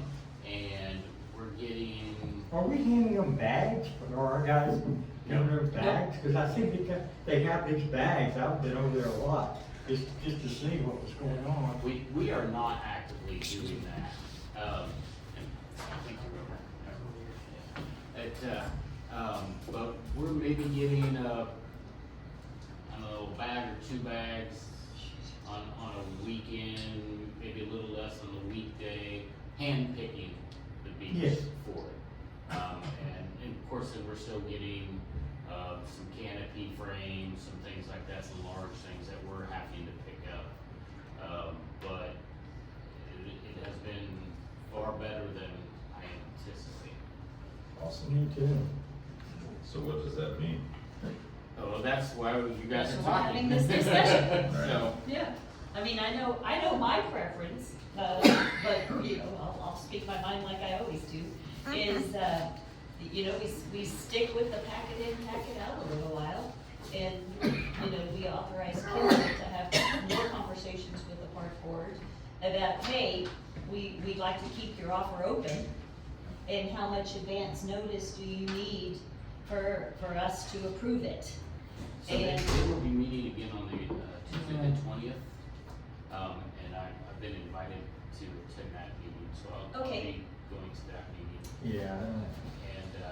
And, but, you know, it was important that we have this discussion tonight. That's right. To kind of test the waters for what you guys are thinking. The proposal, the rates that they were proposing are, I thought pretty reasonable. I think for the basic option 1, you know, a total cost of, you know, 7 day a week, what they're gonna charge us, the $61,380, that's close to what we're paying now. It's probably a little less, actually, than what we're paying now. So we might wind up having to pay, you know, moving the trash out of the. Well, that is about what we're paying now. In fact, it's, like I said, it's a little bit lower than what we're actually paying now by the time we have the dumpsters hauled off That's what with the I'm saying, frequency. And, Especially if we have to go put it someplace else, right? well, if we make the decision to not have trash in our neighborhood at There it all, is, and we haul it off every day to the landfill, There you and go. then provide overflow capacity of some sort for holiday weekends and Sundays, because we can't go to the dump on Sunday, Mhm. that That cost cost is will be gonna go more up. than this. So Right. this is cheaper than us getting it off-site daily. No, absolutely. And this does provide that. Now, I thought their cost for hand picking, you know, was kinda high. We do that internally much cheaper, and they would provide it for us. And plus, we all know we have a great number of citizens that are fabulous and go help pick up the beach on a routine basis, so. If we want to continue to provide that service, then, you know, I don't think we need option 2, but, or the beach cleaning, not option 2, but the beach cleaning, the hand picking and the non-machinery. Right. I mean, we would still be responsible for picking up canopies and chairs and big items left on the Yeah, beach if we went with option 1. Well, Kendall, you've sort of been the point on this. What do you recommend? Well, honestly, I'd like to proceed with the pack it in, pack it out for a while. I think, Robert just said that Labor Day might be a good test for us. Yep. That's probably gonna be obviously the last big hurrah of the season. The one concern I did have with this was that it's one time a day. During the heavy weekends, we're picking up twice a day on heavy weekends, now. And so that still may leave a little bit of a gap that we would have to cover possibly, if we decided to put the cans back on the beach and pick up trash. We may still be on heavy weekends, we may be missing a little bit. I would think it would be actually worse not picking up enough and having trash cans than it is not having trash cans at all, because people will pile it all over the top, They do. right next to it, and then it'll blow over everywhere. Whereas Yeah. if they have no option, maybe they're putting it in the car. Yeah. Now, you had mentioned, are we putting out trash bags? We're not, but the Girl Scouts, you may remember, have a project that they had proposed putting, bag dispensers on our trash can holders. And they have been, they're prepared with those now. They have them built and ready to install them. And then I had to inform them that we don't have our trash can. So we are looking at, possibly mounting them on some existing poles that are still on the beach. Something temporary. They don't do the same thing. Yeah, it will be a place for people to get a trash bag if they didn't pick one up. And so, that is something that's you're probably gonna see here shortly. We need to make sure it doesn't look like they should leave their bag full of trash. Well, and that right there is the issue. But as far as this first blush, I think if we decide that we want pickup service, this is our best option, because it gets it picked up and it gets it out of Jamaica Beach. I think for continuity.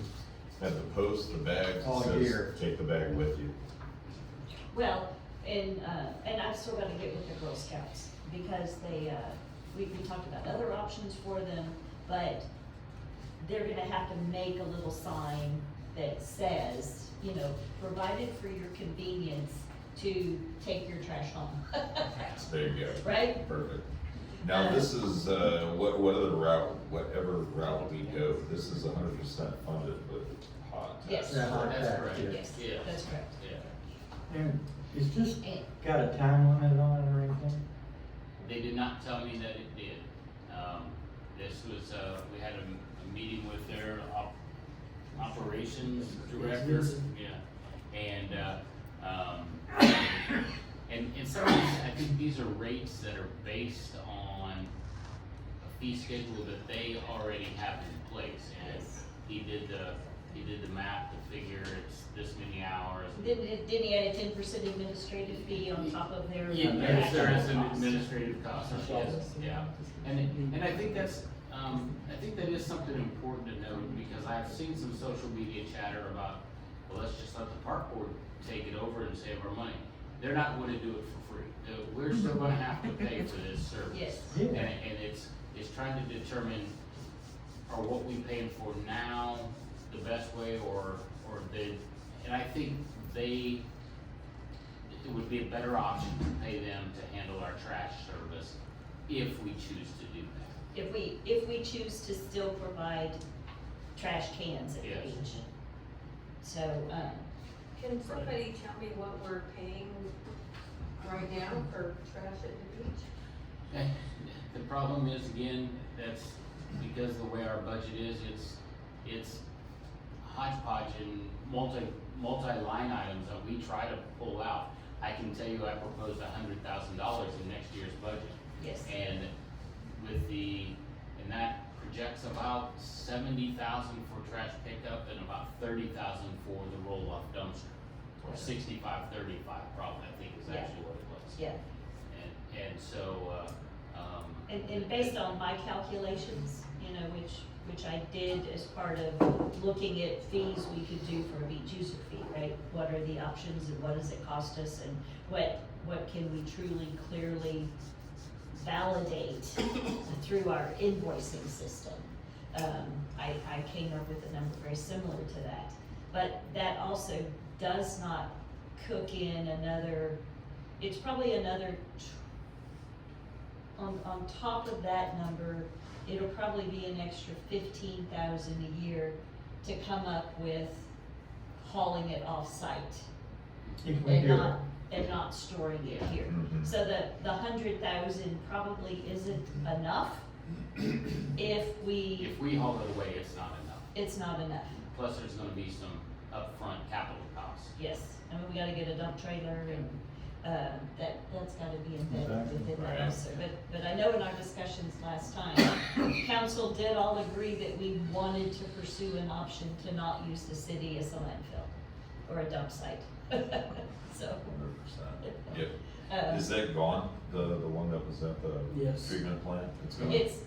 It's been gone since, Earl.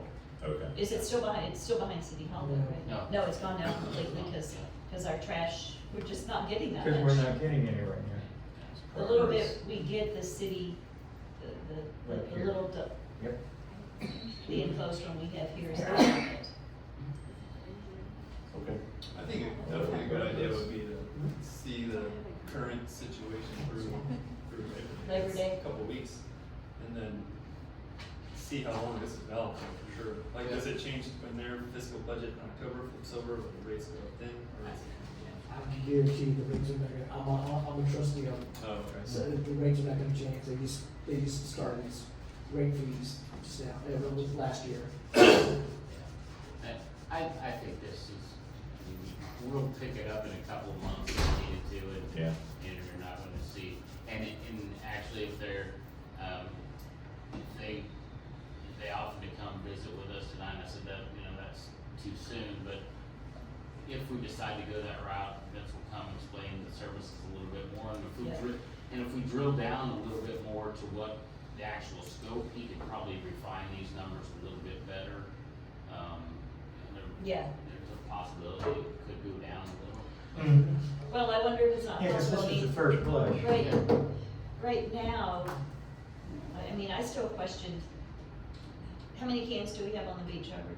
We have 0 now, I know, but, oh, we have 52. so this rate's based on 30 cans.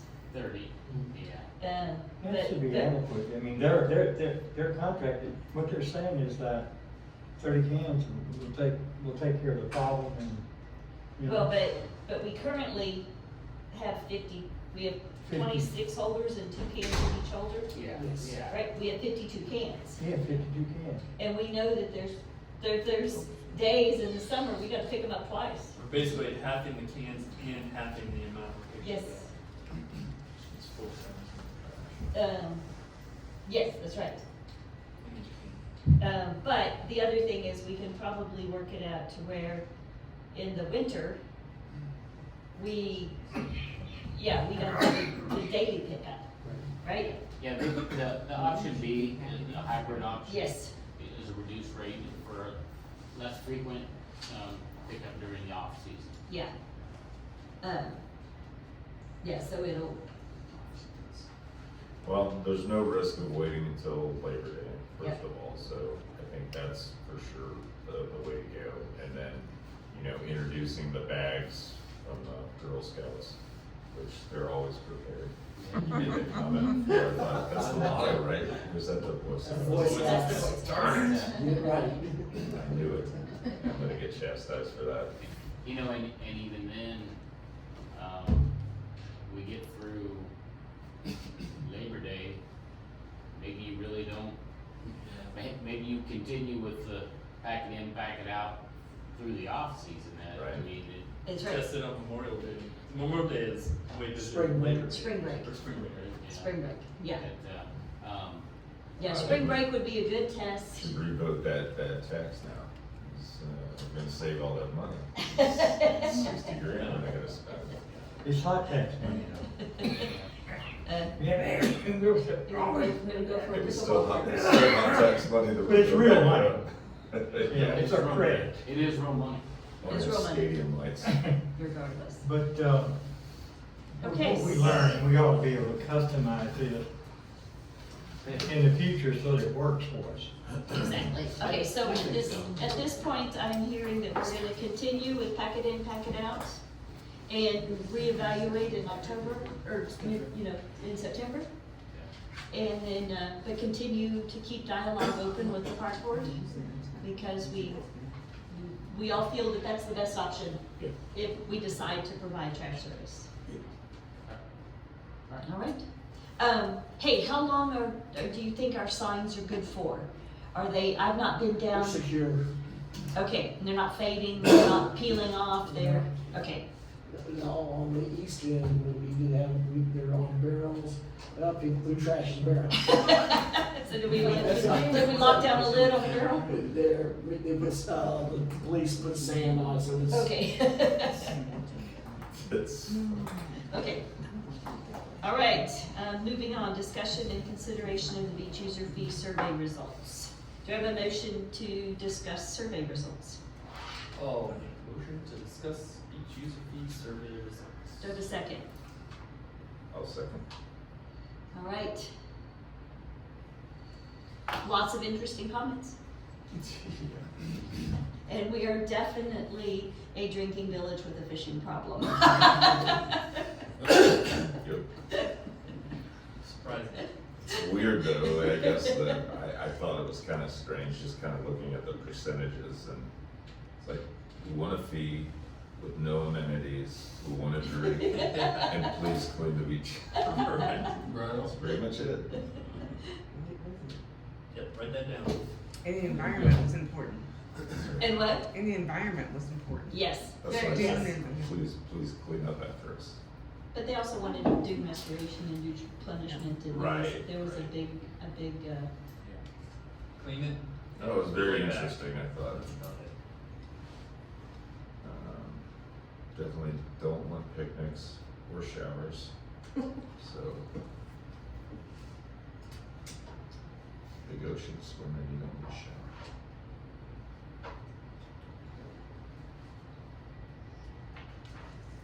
well, from the survey, what I see, I mean, it's definitive, not overwhelming, in support of a beach user fee. Excuse me? I think it's definitive, it's roughly 60-40, right? 60% voted in favor of a beach user fee, 40% said no, they weren't in support of that. Right. So, Well, we also need to do a little more education, because I'm surprised over the years, we all know, like with the pools, it is, you can't charge, a fee for visitors and not for residents. It has to be the same for everyone. And so many that made comments in here believe that they shouldn't be charged a fee. And that simply is not possible. And so, we need to clear up those kind of things to make sure people understand that that's not up to us. Right, no, I noticed that too, so that was all the comments, of which there are a lot. I was amazed at how many comments were in here, but it's all over the place again, right? It's not consistent on anything. There's no trends, really. Not really. Other than the beach should be clean, we should have good dunes. No bathrooms, no showers. Right, but I mean, it was just, so many comments. I want golf carts, I don't want golf carts, I want cars, I don't, I want a parking lot, definitely don't need a parking lot. It's like, I don't know, there's just, it's, like I said, it's a little inconsistent.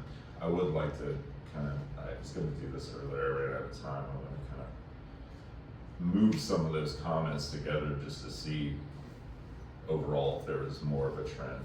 I put the comments to ChatGPT to summarize them, Did you? and it didn't, and I was gonna include that, and I thought, well, maybe people are gonna think we're, reading into it, so I didn't. But it didn't really come to too many trends Right. that really were meaningful, even when I Okay. did that. But, I mean, you're welcome to do that, but. Yeah, It was, that's what I felt overall, just scanning through it, but I was gonna kind of read. so I said summarize to Yeah. ChatGPT. I'm not surprised by that result, but that's interesting to know. Thanks for sharing. So the question at this point to council, right?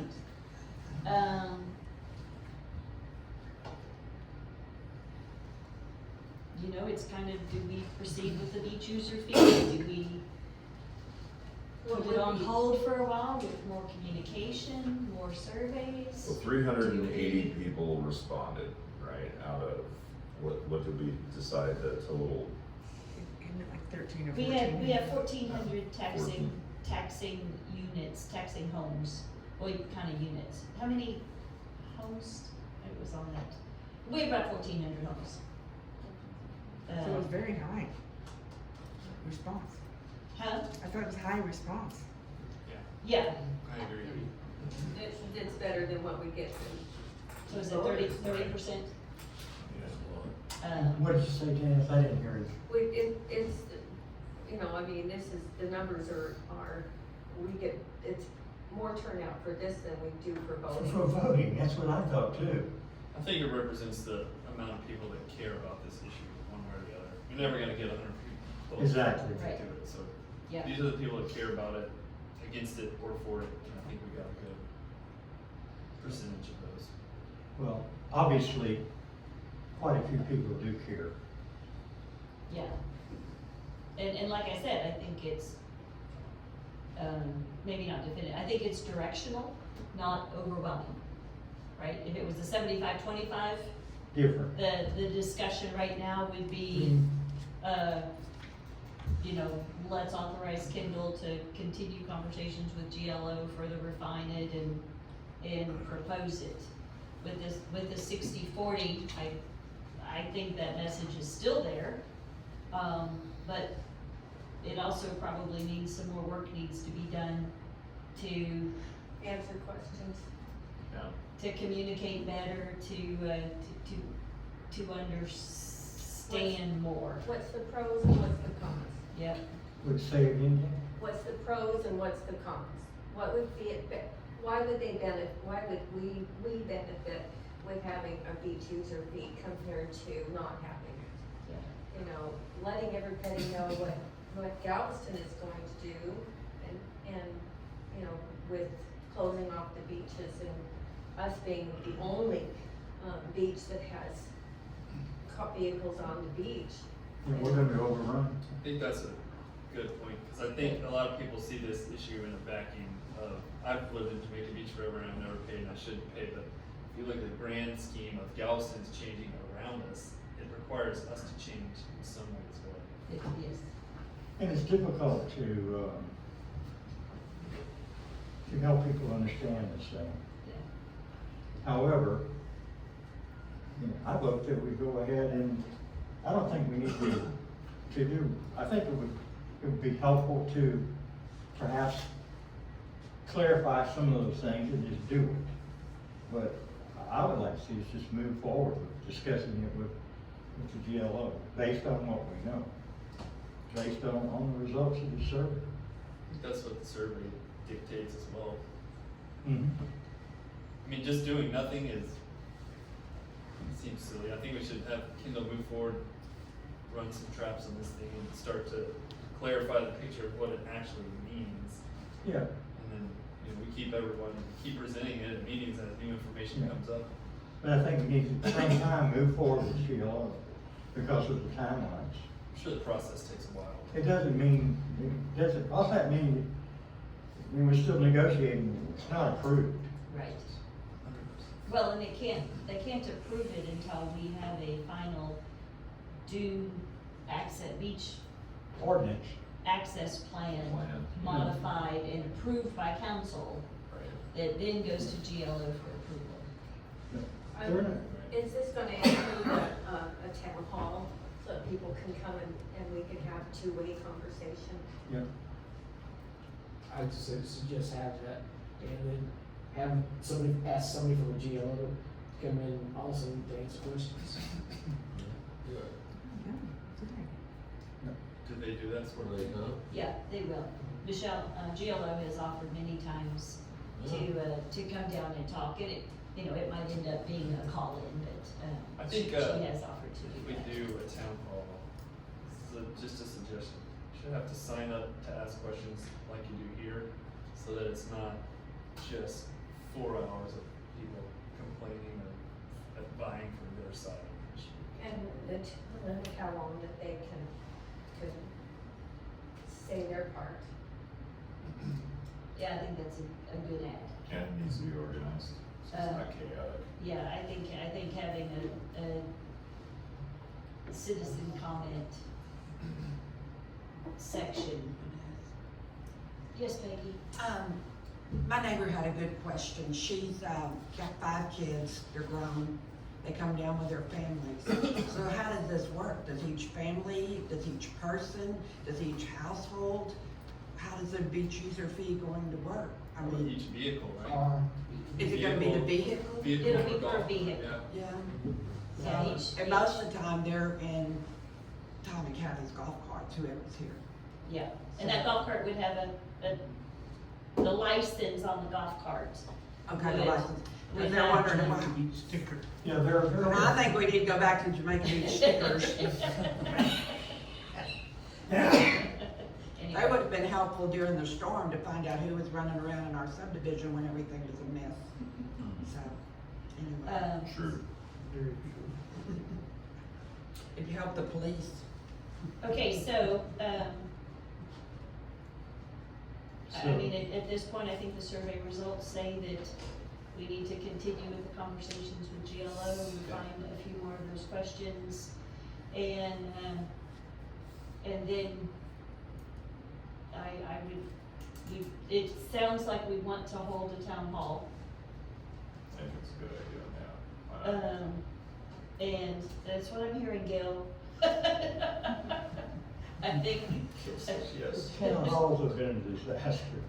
I don't know that at all. I move that we move ahead with the negotiation with the GLO, and concurrently that we answer it on the website, or however you prefer. We answer their questions and make those clarifications. Well, we can put that on the website too, but I think giving our neighbors an opportunity to ask their questions and get things clarified, I think is Yeah, important. and then ask them to continue to ask questions. Because a lot of the respondents on here too said that they were unclear on what we were talking about. It was Exactly. tied in incorrectly. It's And a hard lot to of them make voted something no that's just perfect. because they didn't Right. they didn't really. Yeah, so I still support a town hall of some kind. We have to have comments and talk together as a community. I We think need a that's important. conversation. We could continue to get those comments right off the website, just like we do in the survey. And answer them. And let people come to this chamber We can do both. and talk. We can do both. We can do both. Have a town hall and answer questions on the website, do an FAQ. I'm just from the experiences that I've seen. I'm with just Gil not on the town comfortable hall. with the town hall thing. Last one was a disaster. All you get is complaining, or, Yeah. it's not a discussion as you want it to be, it's just a. It's just never, whatever. It's just, I mean, I think I like seeing the complaints in person. the survey, let them come right into the chamber. yeah, I see. When the Whatever. survey was sent to everyone, I don't it care. has a house. You know, those folks that are really interested will come here to the chamber, sign up. Not everybody can. And what is the, Not everybody will come to the town hall either. what is the end product of the town hall? Yeah. The comments are, let's say they're What weighted is it? 60, 40, 50, 50, whatever, like, are we just answering questions? What is the, what's the objective of the town hall? Yeah. Process of the town hall and the results that will come? Making sure that they're educated and they understand what we're talking about, because it's clear that most of, well, not most, but a certain percentage of people don't understand what's going on there. So no amount of posting crap on the internet is gonna get there, I don't believe. So is the town hall, I mean, maybe if we structured it such that we do a presentation in concurrence with the GLO present, you know, and a presentation that explains what our plan is proposing. And it would probably be at a point where we have our draft beach user Ordinance. beach access plan developed, right? So we know that GLO is kind of theoretically in agreement with what we've proposed. I And don't so think- then, I don't think the way the GLO thing is structured is, we're negotiating, beach user fee, the fee, all right? So Yeah, we're once we do negotiating. that, then, you know, the cat's out of the bag, and like, you know, you've gotta define, you know, as you discussed before, I think even more so the beach user fee, but the plan, you know, how we're gonna lay this out. I don't think anybody understands what direction Maybe we're the going town with hall that. should be more informative Informative. and not, like, For sure. we've got the vote, I mean, we've done the survey, we know that we wanna move forward. The town hall could be informative, not a duke them out to come up with a result. yeah.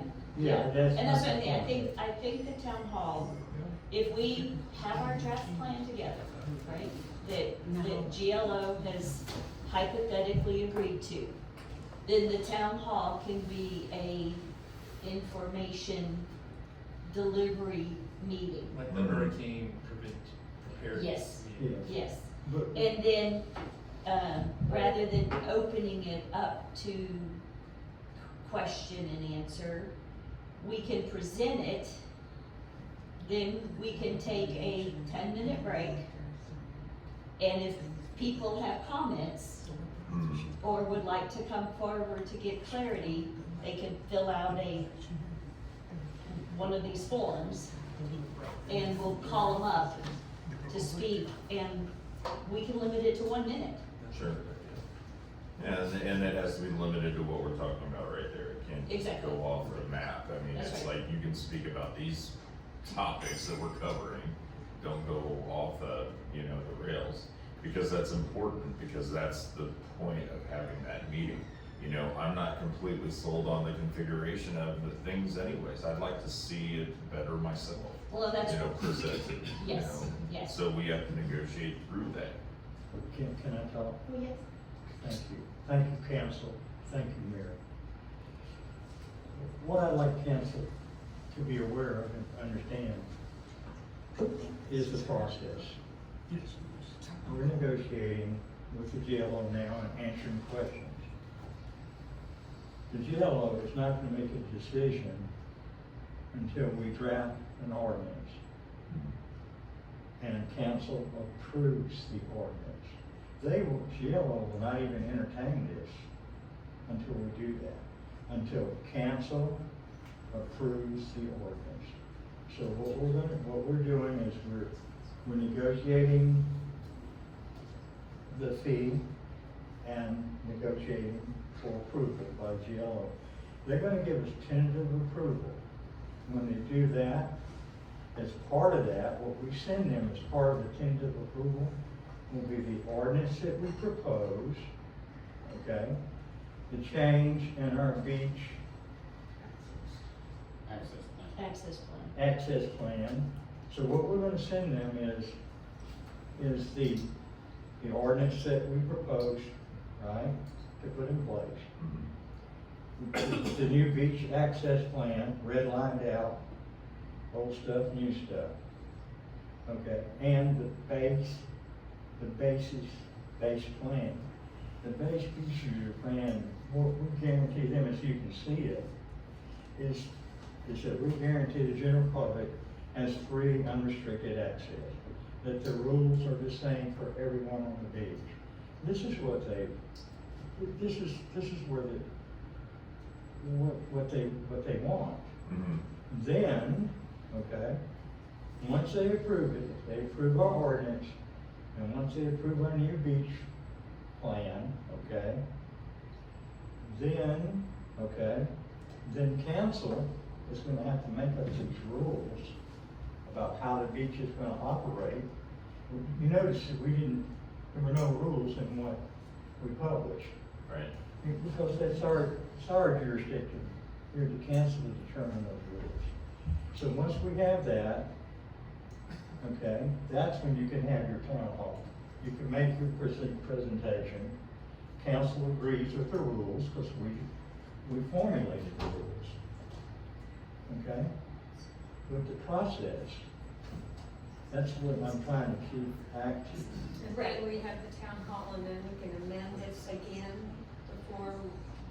Well, yeah, we can. I understand that process, Gil, but I do think interjecting a step in there. You can do that, but I'm just saying, let's keep Of it the moving. town, and I think it will. I think before we have a town hall, we need to have drafted our proposed ordinance, and we need to have drafted our modified beach access plan. Yes. And so at the town hall, we do a presentation that spells out the process and the GLO requirements. And we further define the open beach law of Texas and how that trickles down to the GLO and what part we play in all that. But I think giving people the right to provide input before council drafts But it doesn't mean, what we send GLO is our draft of the ordinance and a draft of the new. Right, Okay, for their review. Yes, They'll give us tentative approval. right. Oops, is that me? Yeah, I hit this down here. Okay, so that's what we need to move forward with. Thank you. What did you touch down here? All right. So what I'm moving to propose is that we move forward with negotiating with the GLO. We go ahead, and part of that will be the new ordinance and the revisions to the beach plan. We send this to the GLO, and we keep negotiating with them. I think we do, but I think at that point, before we get too final, we should schedule a presentation town hall structure. But I think we can structure it such that it doesn't end up just a, Free for all. well, non-productive in, It's gotta be focused, and it's gonna be focused on what we're talking about. And again, what you're saying is completely right, and I mean, I agree with what you're both saying.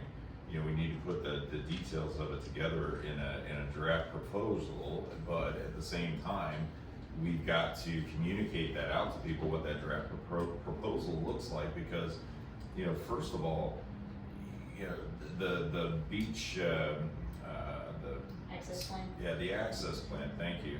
The access plan, none of that's been communicated out to anybody. Nobody really understands that totally, right? They kinda understand it. I mean, you can see the existing limits that we have, right? But we haven't put the proposal out there. That's gonna change people's opinions. It could be in the positive way, which is what we want, or it could be in the negative way. But again, you know, if we start shoving all of this stuff down the road without involving them, then they're gonna say, well, you know, those guys, they're just doing what they want anyways, right? They're just shoving it down our throat. They don't care about what our participation is. It's just, you know, they're gonna do what they That's want. why we did the survey. I have no problem with what, if the council as a whole, if this is what you want to do. I'm just saying, let's stick with the process. Let's stick with. Well, I think the proposal at this point is to authorize Kendall to continue, drafting an ordinance, modifying the beach access plan, and And And I negotiating know- with the jail. and I know, Gil, you've done a lot of work on that already, and I think we have some draft ordinances from other communities that we can look at that'll help streamline that. And then I'm willing to do that, but continue- we're very close. continue to communicate with GLO and get their, not approval, but, It's a tentative approval. but their. They do this so that. Their acceptance of what we've proposed. Yeah. And then we schedule a town hall. And the town hall will be in a informational format to share the details of the plan and to develop additional knowledge about the process and the plan. I like that plan. I would say I don't feel like we're shoving anything down anyone's throat. We've done the survey. There's not a single person in this room with this being on the agenda for a week that came here to talk about it. Yeah. I don't think. We don't Yeah. Yeah, no. No, I agree, but I do believe providing, one more round of input. And part of the Well, I think reason, it's good because they haven't seen the the plan. actual, they've How seen the things are gonna be overall- partitioned they haven't off, there's a seen the lot of things that are overall hidden. How the car's gonna fall. For lack of a How better it's term. gonna be. Well, and we don't, yeah. Yes, we- I do. We don't have a lot of that worked out. Okay, so path forward here is Kendall to add more to your plate. We will proceed with modifying the beach access plan and drafting an ordinance. And targeted dates. I mean, we have a lot of budget stuff in the works right now. Should we look at that for discussion and input by council first No later week? than the end of this month. Well, I just don't think there's any way we can, You were saying? yeah, October, maybe? I'm thinking first week in October. We, I just hate for us to keep missing our timelines. I agree, Gil, but we also just had a hurricane, we've got lift stations failing, we've got city hall floors rotting out under us. Yeah, but We don't have full staff yet, and we won't until budget gets approved. And then- Anyway, and- I and mean, not Gil, it's the for- reality. And not. no, the reality is that I'm generating this and I'm gonna put my input in immediately. I know. So it's not gonna take me staff time. October, there'll be more people that'll be able to be here that are that aren't here full-time. So they'll be able to make plans to be here. Their place won't be rented out, they can arrange to be here for that weekend. Oh, you're talking about scheduling the town hall? No, I'm talking about scheduling for which council meeting we will have the draft ordinance and the draft access plan available, because I think council should have a structured input to that before we do the That's town why I hall. wanna do it before the end of the month. We can do this. Well, I can't. Oh, you can't be here? If Kendall says he can have it ready by I'm throwing it to you It's here, the- Kendall. Honestly, it's the beach access plan that I think is gonna take longer, because they suggested we redline because of the existing one, because it's been hodgepodge together. I've done it. But, I was gonna send it to you guys for review. Okay. Okay, let me put this proposal And together. if you wanna rearrange it or Let's- change it around, great. Let's put on the agenda for next council meeting, Kendall, discussion on beach user fee implementation timeline, right? And that way, you'll have a chance to send it, we're asking Kendall to give us a date when he doesn't have full information about what the work, he doesn't know what's been done to date, I don't know what's been done to date.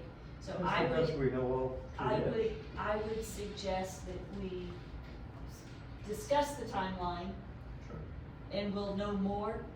And then it's possible that at the next meeting, we say, hey, by the first week in September, we're gonna be ready to have council look at it, and then we'll be able to put a date together for a town hall.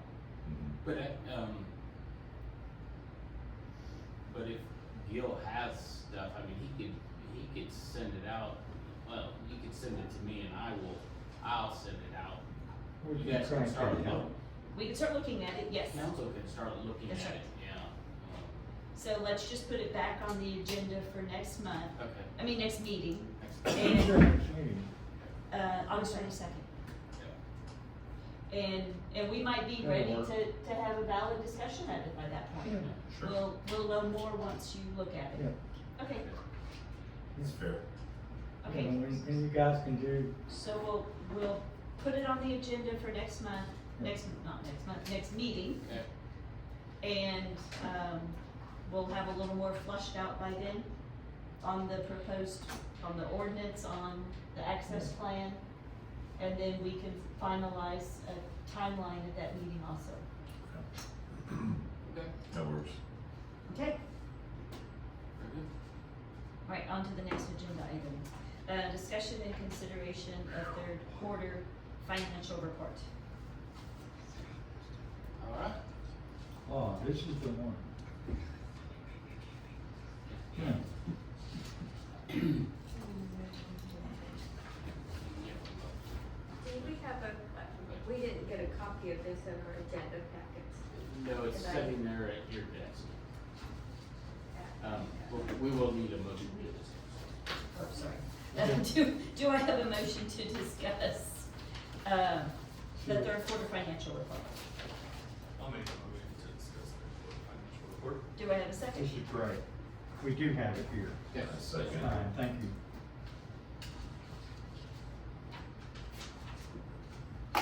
Okay.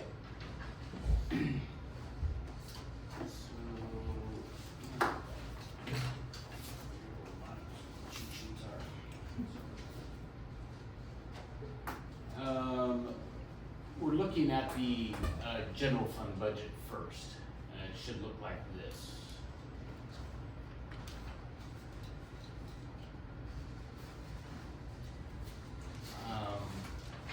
I guess probably the first thing that I would tell you is our revenues.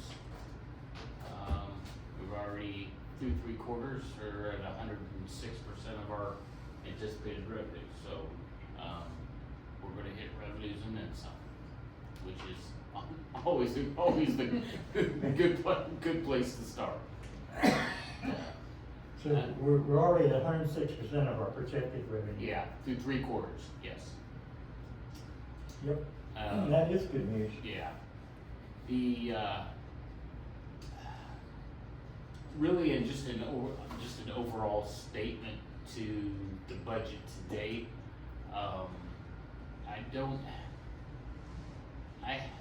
I don't have tremendous concerns through 3 quarters, but I already know what we spent starting the 4th quarter, and, Well, revenues are up, expenses are up too. expenses, we're gonna be crushing the budget in the 4th quarter because of basically because of the hurricane. Yeah. Sure. We've had to put out a lot of money in a short amount of time. So, while the numbers here do look good, and I appreciate, staff for being budget conscious, I'm not as optimistic when we come to the final budget. I'm certain we will be coming to ask for an amendment. I just don't know what the level of that amendment is going to look like. We should also point out that under miscellaneous fees, 532, that was reimbursement for the roof, right? A lot of it. So, yeah, we got a check for that, but we got a roof bill to pay out of it, No. Yeah, right? yeah. So there's an More went out than came in. Yes. That's fine. Yeah, so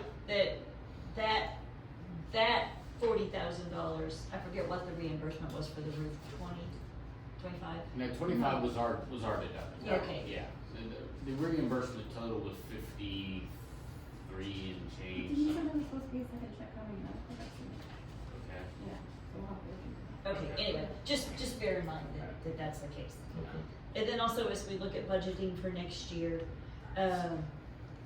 Kendall, something I know we've talked about, but can you ask Jennifer to provide a summary of what she truly expects our court fines to be next year? I know I had Posey do it last year to make sure that we were putting in a number that was representative of ongoing fines. Because we're still catching up from behind. Right. So the 603 we're seeing to date Right. is I had budgeted higher. I budgeted 600 for this year because I knew we were still in catch-up mode. Mm-hmm. But I think by October 1, we're gonna be, most of those post-collections are gonna be in the bag. Right. The court fines were budgeted 400,000. For next year, okay. No, yeah, for next year too. Okay, Yeah. but even then, I think the 22-23 budget only had 180 budgeted, right? So, I just wanna make sure that we feel tickets, citations issued are gonna justify 400,000. Yeah. Cause that's still doubling from what we historically collected. Now, we've got a new police chief who's engaged and the guys are doing their job, and we have a court clerk who's getting getting fees paid. So, but can we verify that for next year's budget? Okay, all right. Thank you. Just gonna, honestly, I don't have a lot of concerns about what we're seeing, where we're seeing. This number right here, City Hall, M&R, we're at about 184%. I asked Esther to take a look at that. Some of that was that roof we were just talking about. There's also 4 AC units wrapped up into that number. I'm backing this up just a little bit, Kendall, my apologies. We do need to go back and incorporate into the budget the amendment we did in October for technology. Remember right after we passed the budget, we amended it and added, didn't we add about $40,000 total between PD and City Hall? So looking at line number 11014, I mean, we've still overspent that, but I think we had raised that budget to like 25. I need to go back and look at that amendment we did, Esther. Okay. Remind me and we can look at it Okay. to get it Updated. updated. Okay, go ahead, I'm sorry. Yeah, so, just as you're looking, at what percentages are, like I said, we're a little bit over in City Hall in a couple of areas. That 83,000 just jumps out at you because that's such a huge number. But again, and remember from our budget workshop, some of this has to do with the fact of how things are get coded, and we didn't have a good system for coding, and there's a lot of hodgepodge. If you look down through these, you're gonna find a lot of hodgepodge expenses because that seemed to be the best. Right? Seemed to be the best place to put it, so it's not the best tracking methods.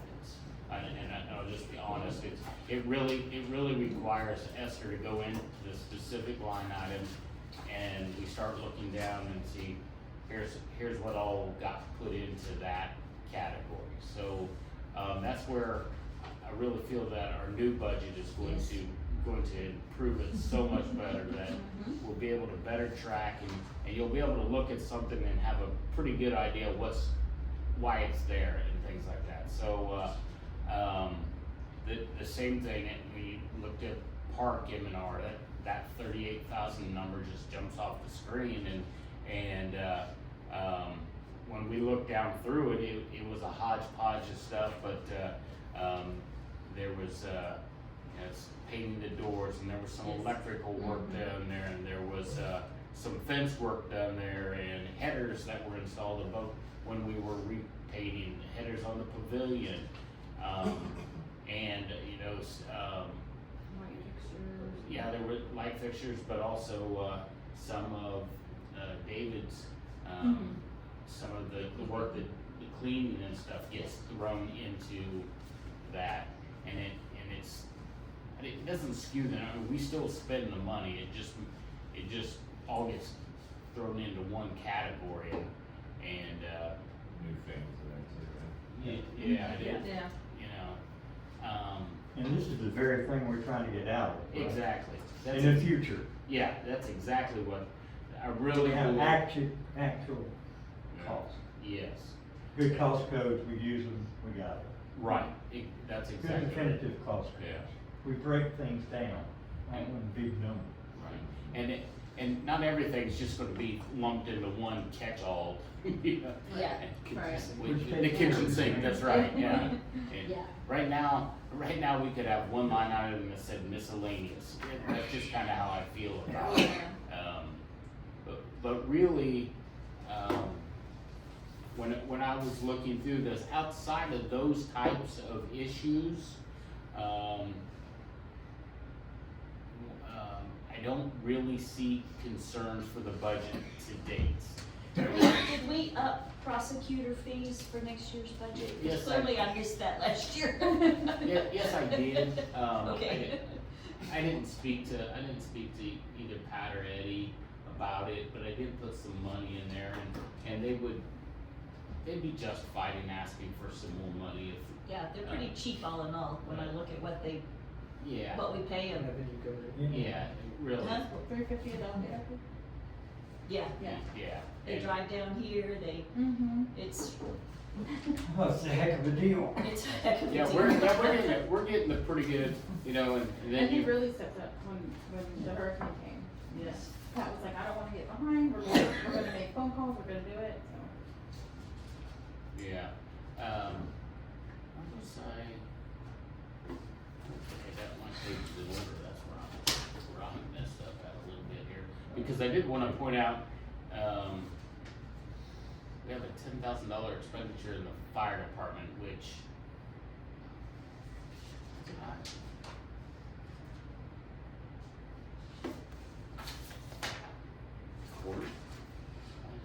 Right there. There we go.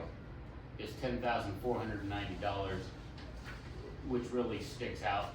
And then again, there's another air conditioner in there, and all the lighting, the overhead lighting fixtures all got replaced and rewired and stuff. So, 'cause we don't, even in our current budget, I think we budget about $2,000 for the fire department. So when you see a $10,000 expenditure, it pops out pretty quick. That fan ever get fixed in the firehouse? Couldn't run, it couldn't operate the ceiling fans the last time because one of them was busted. Well, that I guess I'm not certain about it. I hadn't heard that, so, It was during the hurricane. Okay. Meeting. The one thing that is confusing about this, if you look down to municipal services page, it's page 4 of 7, municipal services reimbursement. Oh, yeah. I So- didn't move it. Yeah, so this I'll is, do it by tomorrow. this is all money that is actually paid out on the municipal side, but it's cost coded on the general fund side. That's the accurate way to say it. Yeah, So, it was a section like that. yes, so we got about $50,000 that really needs, those expenditures get reclassified to utilities and back out of the general fund. But that's the way we have to do it with our current, QuickBooks system to be able to reconcile. So it's confusing as heck, and I apologize for that, but I wanted to bring that up. You know, and as you look down through it, you know, I would just maybe add, I mean, if you wanted to ask questions, but if you get to the bottom line here, here's where we're at. We're 82% of our budget through 3/4. Now, which page are you on? That's the very last page, page 7. Okay. Total expenditures, 2 million versus 2.4 million. Mhm. That's a tick higher, you know, 75% is 3/4 if you were looking, you know, just kind of keeping track that way. So like I said, we're a tick high, nothing that I'd be overly concerned about. Typically you'd be able to easily make that difference up in the 4th quarter, but the 4th quarter coming ahead is not a typical one, and it's just not gonna happen. And so we will be coming back, you know, 4th quarter and telling you that, we're probably gonna need a budget. We're gonna need more money. Yeah, unfortunately. And then, you know, we heard somebody talk about FEMA reimbursement, and they're still waiting on Harvey. You know, we're already starting the process to get these expenses turned in, and we don't know when to expect a refund. Years, Return. man. Could be, so, but So do you have any idea of what, just a rough idea of what you think in our end of the year, what? No, because there's a storm out in the Gulf right now. No, well, we're not. There's a storm in the Gulf right now. We're not gonna let another storm. Yeah, hit. based on what we got now. Yeah. high pressure still. I think, Don't let it hype. 500,000? we're gonna spend $500,000 on barrel. That's what I think. We're gonna spend $500,000 on barrel. I just don't think there's any way around it. Yeah, and it looks like, looking at this number that you've got here, you know, the 445 grand, that's not enough to run us for the rest of the quarter either. But, I would You hope have so? said yes. Okay, good, that's Yeah. good to know, just Be- a feel, because- your feel. Yeah, well, Okay. because I can control spending, you know, and when you get down to the 4th quarter, you can start tightening up. And you got some of the fixed costs, the salaries and stuff, but you can tighten the belt on the rest of those things and hold on to budget. So I wasn't concerned. Now, 500K. I think 500K might, yeah. And- So that helps us, just what we put in the budget together for next year. So we know going in. What kind of questions do you guys have about the general fund? Anything that, and maybe, you know, the questions may not come tonight. You may be looking at this more in depth as the week goes on, and please reach out, email, whatever, say, hey, help me to understand this, why is it like this? Right.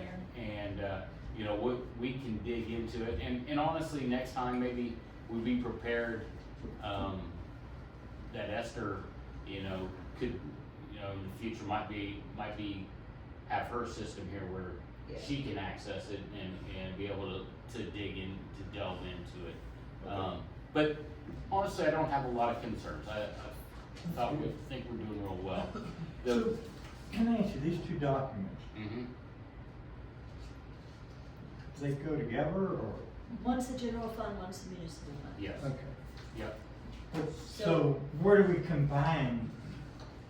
Well, that's the problem with QuickBooks, which is why we moved to AccuFund, because we don't have, it's not that way. Like, when Kendall and I were going over it earlier, he's like, we'll go back to the general fund, and I'm like, well, are you done with municipal? Cause I have to log out and then log back into the other side. So I guess we have to manually combine these two. Yeah, Yes. if you Yes. want, To if you understand wanted it that way, Yes. yes. why we need, you know, okay. Yep, that's exactly right. And the new system. The new system, And I noticed that, I mean, when I saw these before, in the last administration,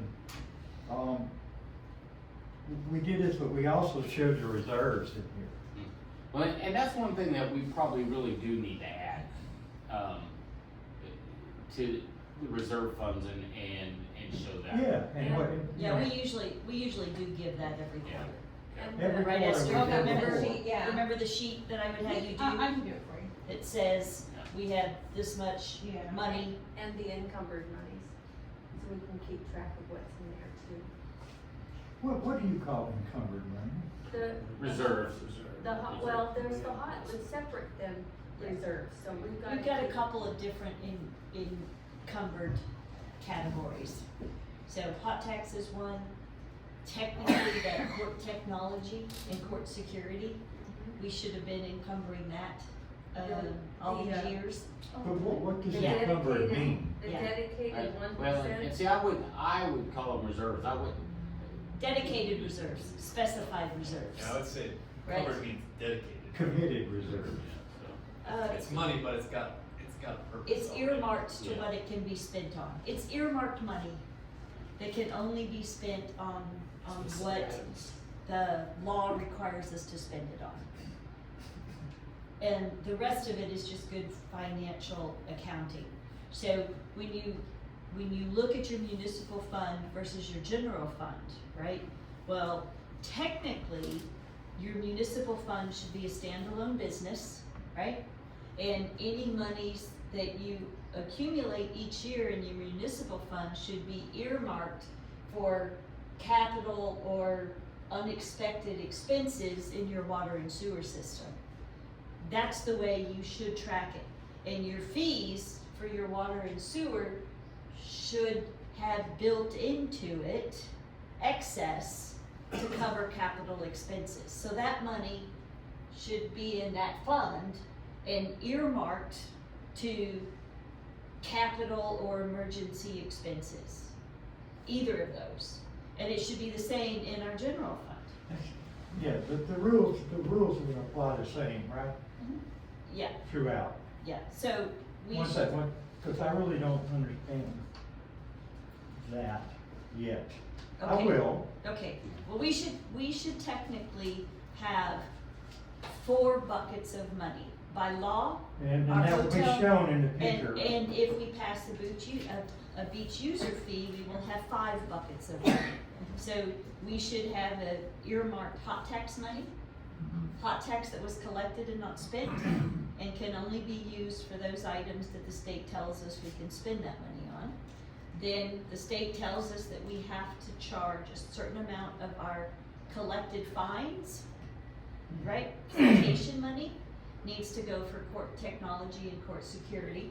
So that money should be in its own fund, in its own bucket.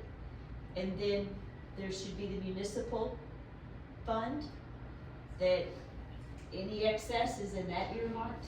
And then on the general fund, if we're collecting more property tax and more fees than we spend, that needs to be earmarked as general fund. So that can be used to remodel City Hall, it can be used to purchase additional police What I would think of cars. as reserve, a That non-encumbered reserve. Yes. unencumbered reserve, that's right. Non-encumbered. Yeah. That's yeah. right, not earmarked, that money you can spend on whatever you want. So in the future, will you show that? Uh-huh. Yeah. His, So his system so that that he's to. Guys like me that are lagging behind in this can understand? Yes, yeah. Well, it'll be earmarked as such in those encumbered funds. We have some more work to do to go back and, well, we're not gonna go back and segregate municipal, out of the 8 million we have in reserve funds that are unencumbered at this point, they're not earmarked as if that money came from municipal or it came from general. We're not doing that. I'm not gonna go back. To me, that's a pointless exercise. Well, we start out right now with this one and we stay right. Yeah. And then if we have a beach user fee, that will have its own bucket. And if we're collecting more money than we spend, And that would certainly help us. then it will have its own earmarked funds. And we know from GLO, we're gonna have to show that those funds are going for some future. Well, that's a good thing. Well, it means they'll have to go for some Look, future the approved fact that, Right. that it can only be spent on the beach is That's a right. good thing. Right, It those is. revenues and Politicians come and expenditures have to be in the politicians go. same silo. Yeah, but that's what these 2 pages are, Gil. One is municipal, which should be Yeah. a self-supporting business and paid for out of fees. You know what I'm saying, I mean, with the beach fee, it's guaranteed, it'll always be used for the beach and beach only, That's right. That's for sure. you know? Gil McGrath can't wake up in the morning, right, and decide, oh, we don't need to do this at the beach anymore, right? I'm gonna improve the pool. Esther, are we gonna go Right. back and, That's correct. Can't use that money for the pool. on 328, the lift station revamp? Mm-hmm. Kendall, I thought we were charging that between lift station M&R, which, Say the number again. okay, so go to 200, 115. Lift stations M&R, we charge 15.6 versus 70. And then if you go to 328, lift station revamp, It should have all been between us. yeah, what we gonna, I mean, it's just to clean up visibility a little bit. Cause when we approved those lift stations, you know, we said we have this much bucket of money, Mm-hmm. and it was so much in M&R and so much in project. Yeah, cause we didn't have and then a little extra. Yes, Yeah, I know. Yeah. So what was that? So we will go over, but Well, we need to clean I that can- up. I can explain. Okay. Is this like some changes? Yeah, Just like reallocating? yes. Okay. different line. Okay. And maybe just have her put a note Yeah. in it that out of this invoice, we determined 60% of it was basic maintenance and 40% of it was capital, or like, however you wanna justify it. So on the municipal side, I don't know, maybe I'm a little too cautious, but I have some concerns maybe about the water revenues. Yeah, I know. Of course, you know, we're into June, typically the heavier usages would be July, August, you know, And we've had a rainy year. it's been a rainy year, so, you know, our revenues are down, we're at 68% of our budgeted revenues. One thing that saves us, so to speak, is this $83,000, that's at interest. Where are you coming up with the 60 service fees on line 3,000? I come up with 84.8%. On line 30,000?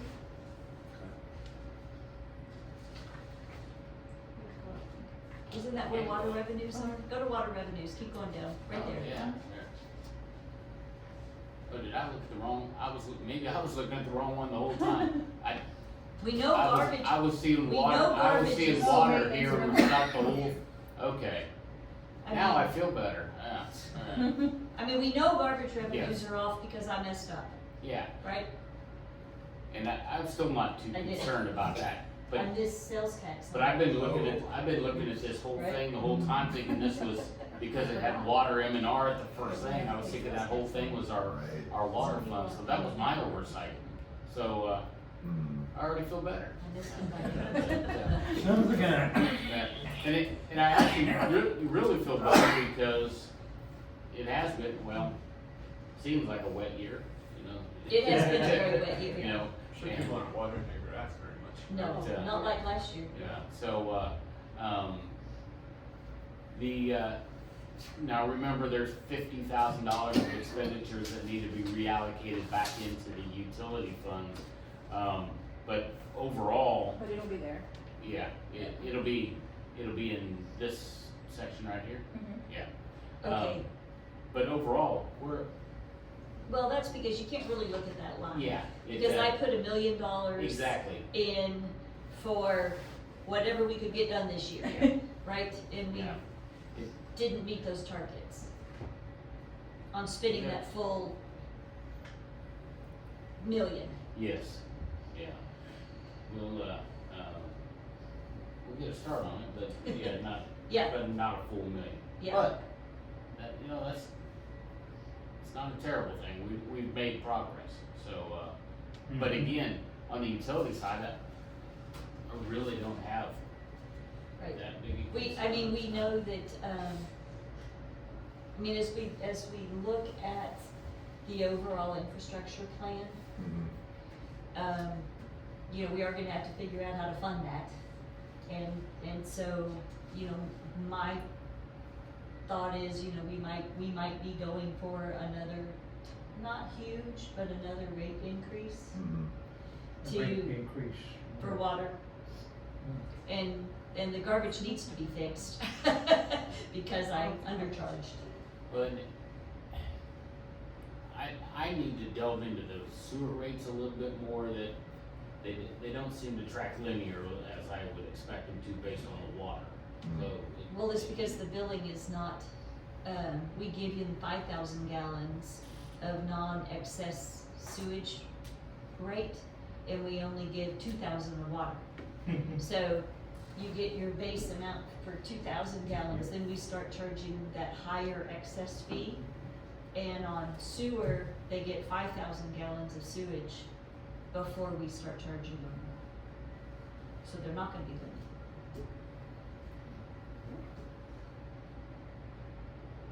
And the reason for that basis is because, on sewage, on your water rate, if you're using that much water, it's generally for a pool in your yard. It's not for things that are going down the sewer tap. And so therefore sewage, is not the same rate. Now, we can change that, but that's why they don't track.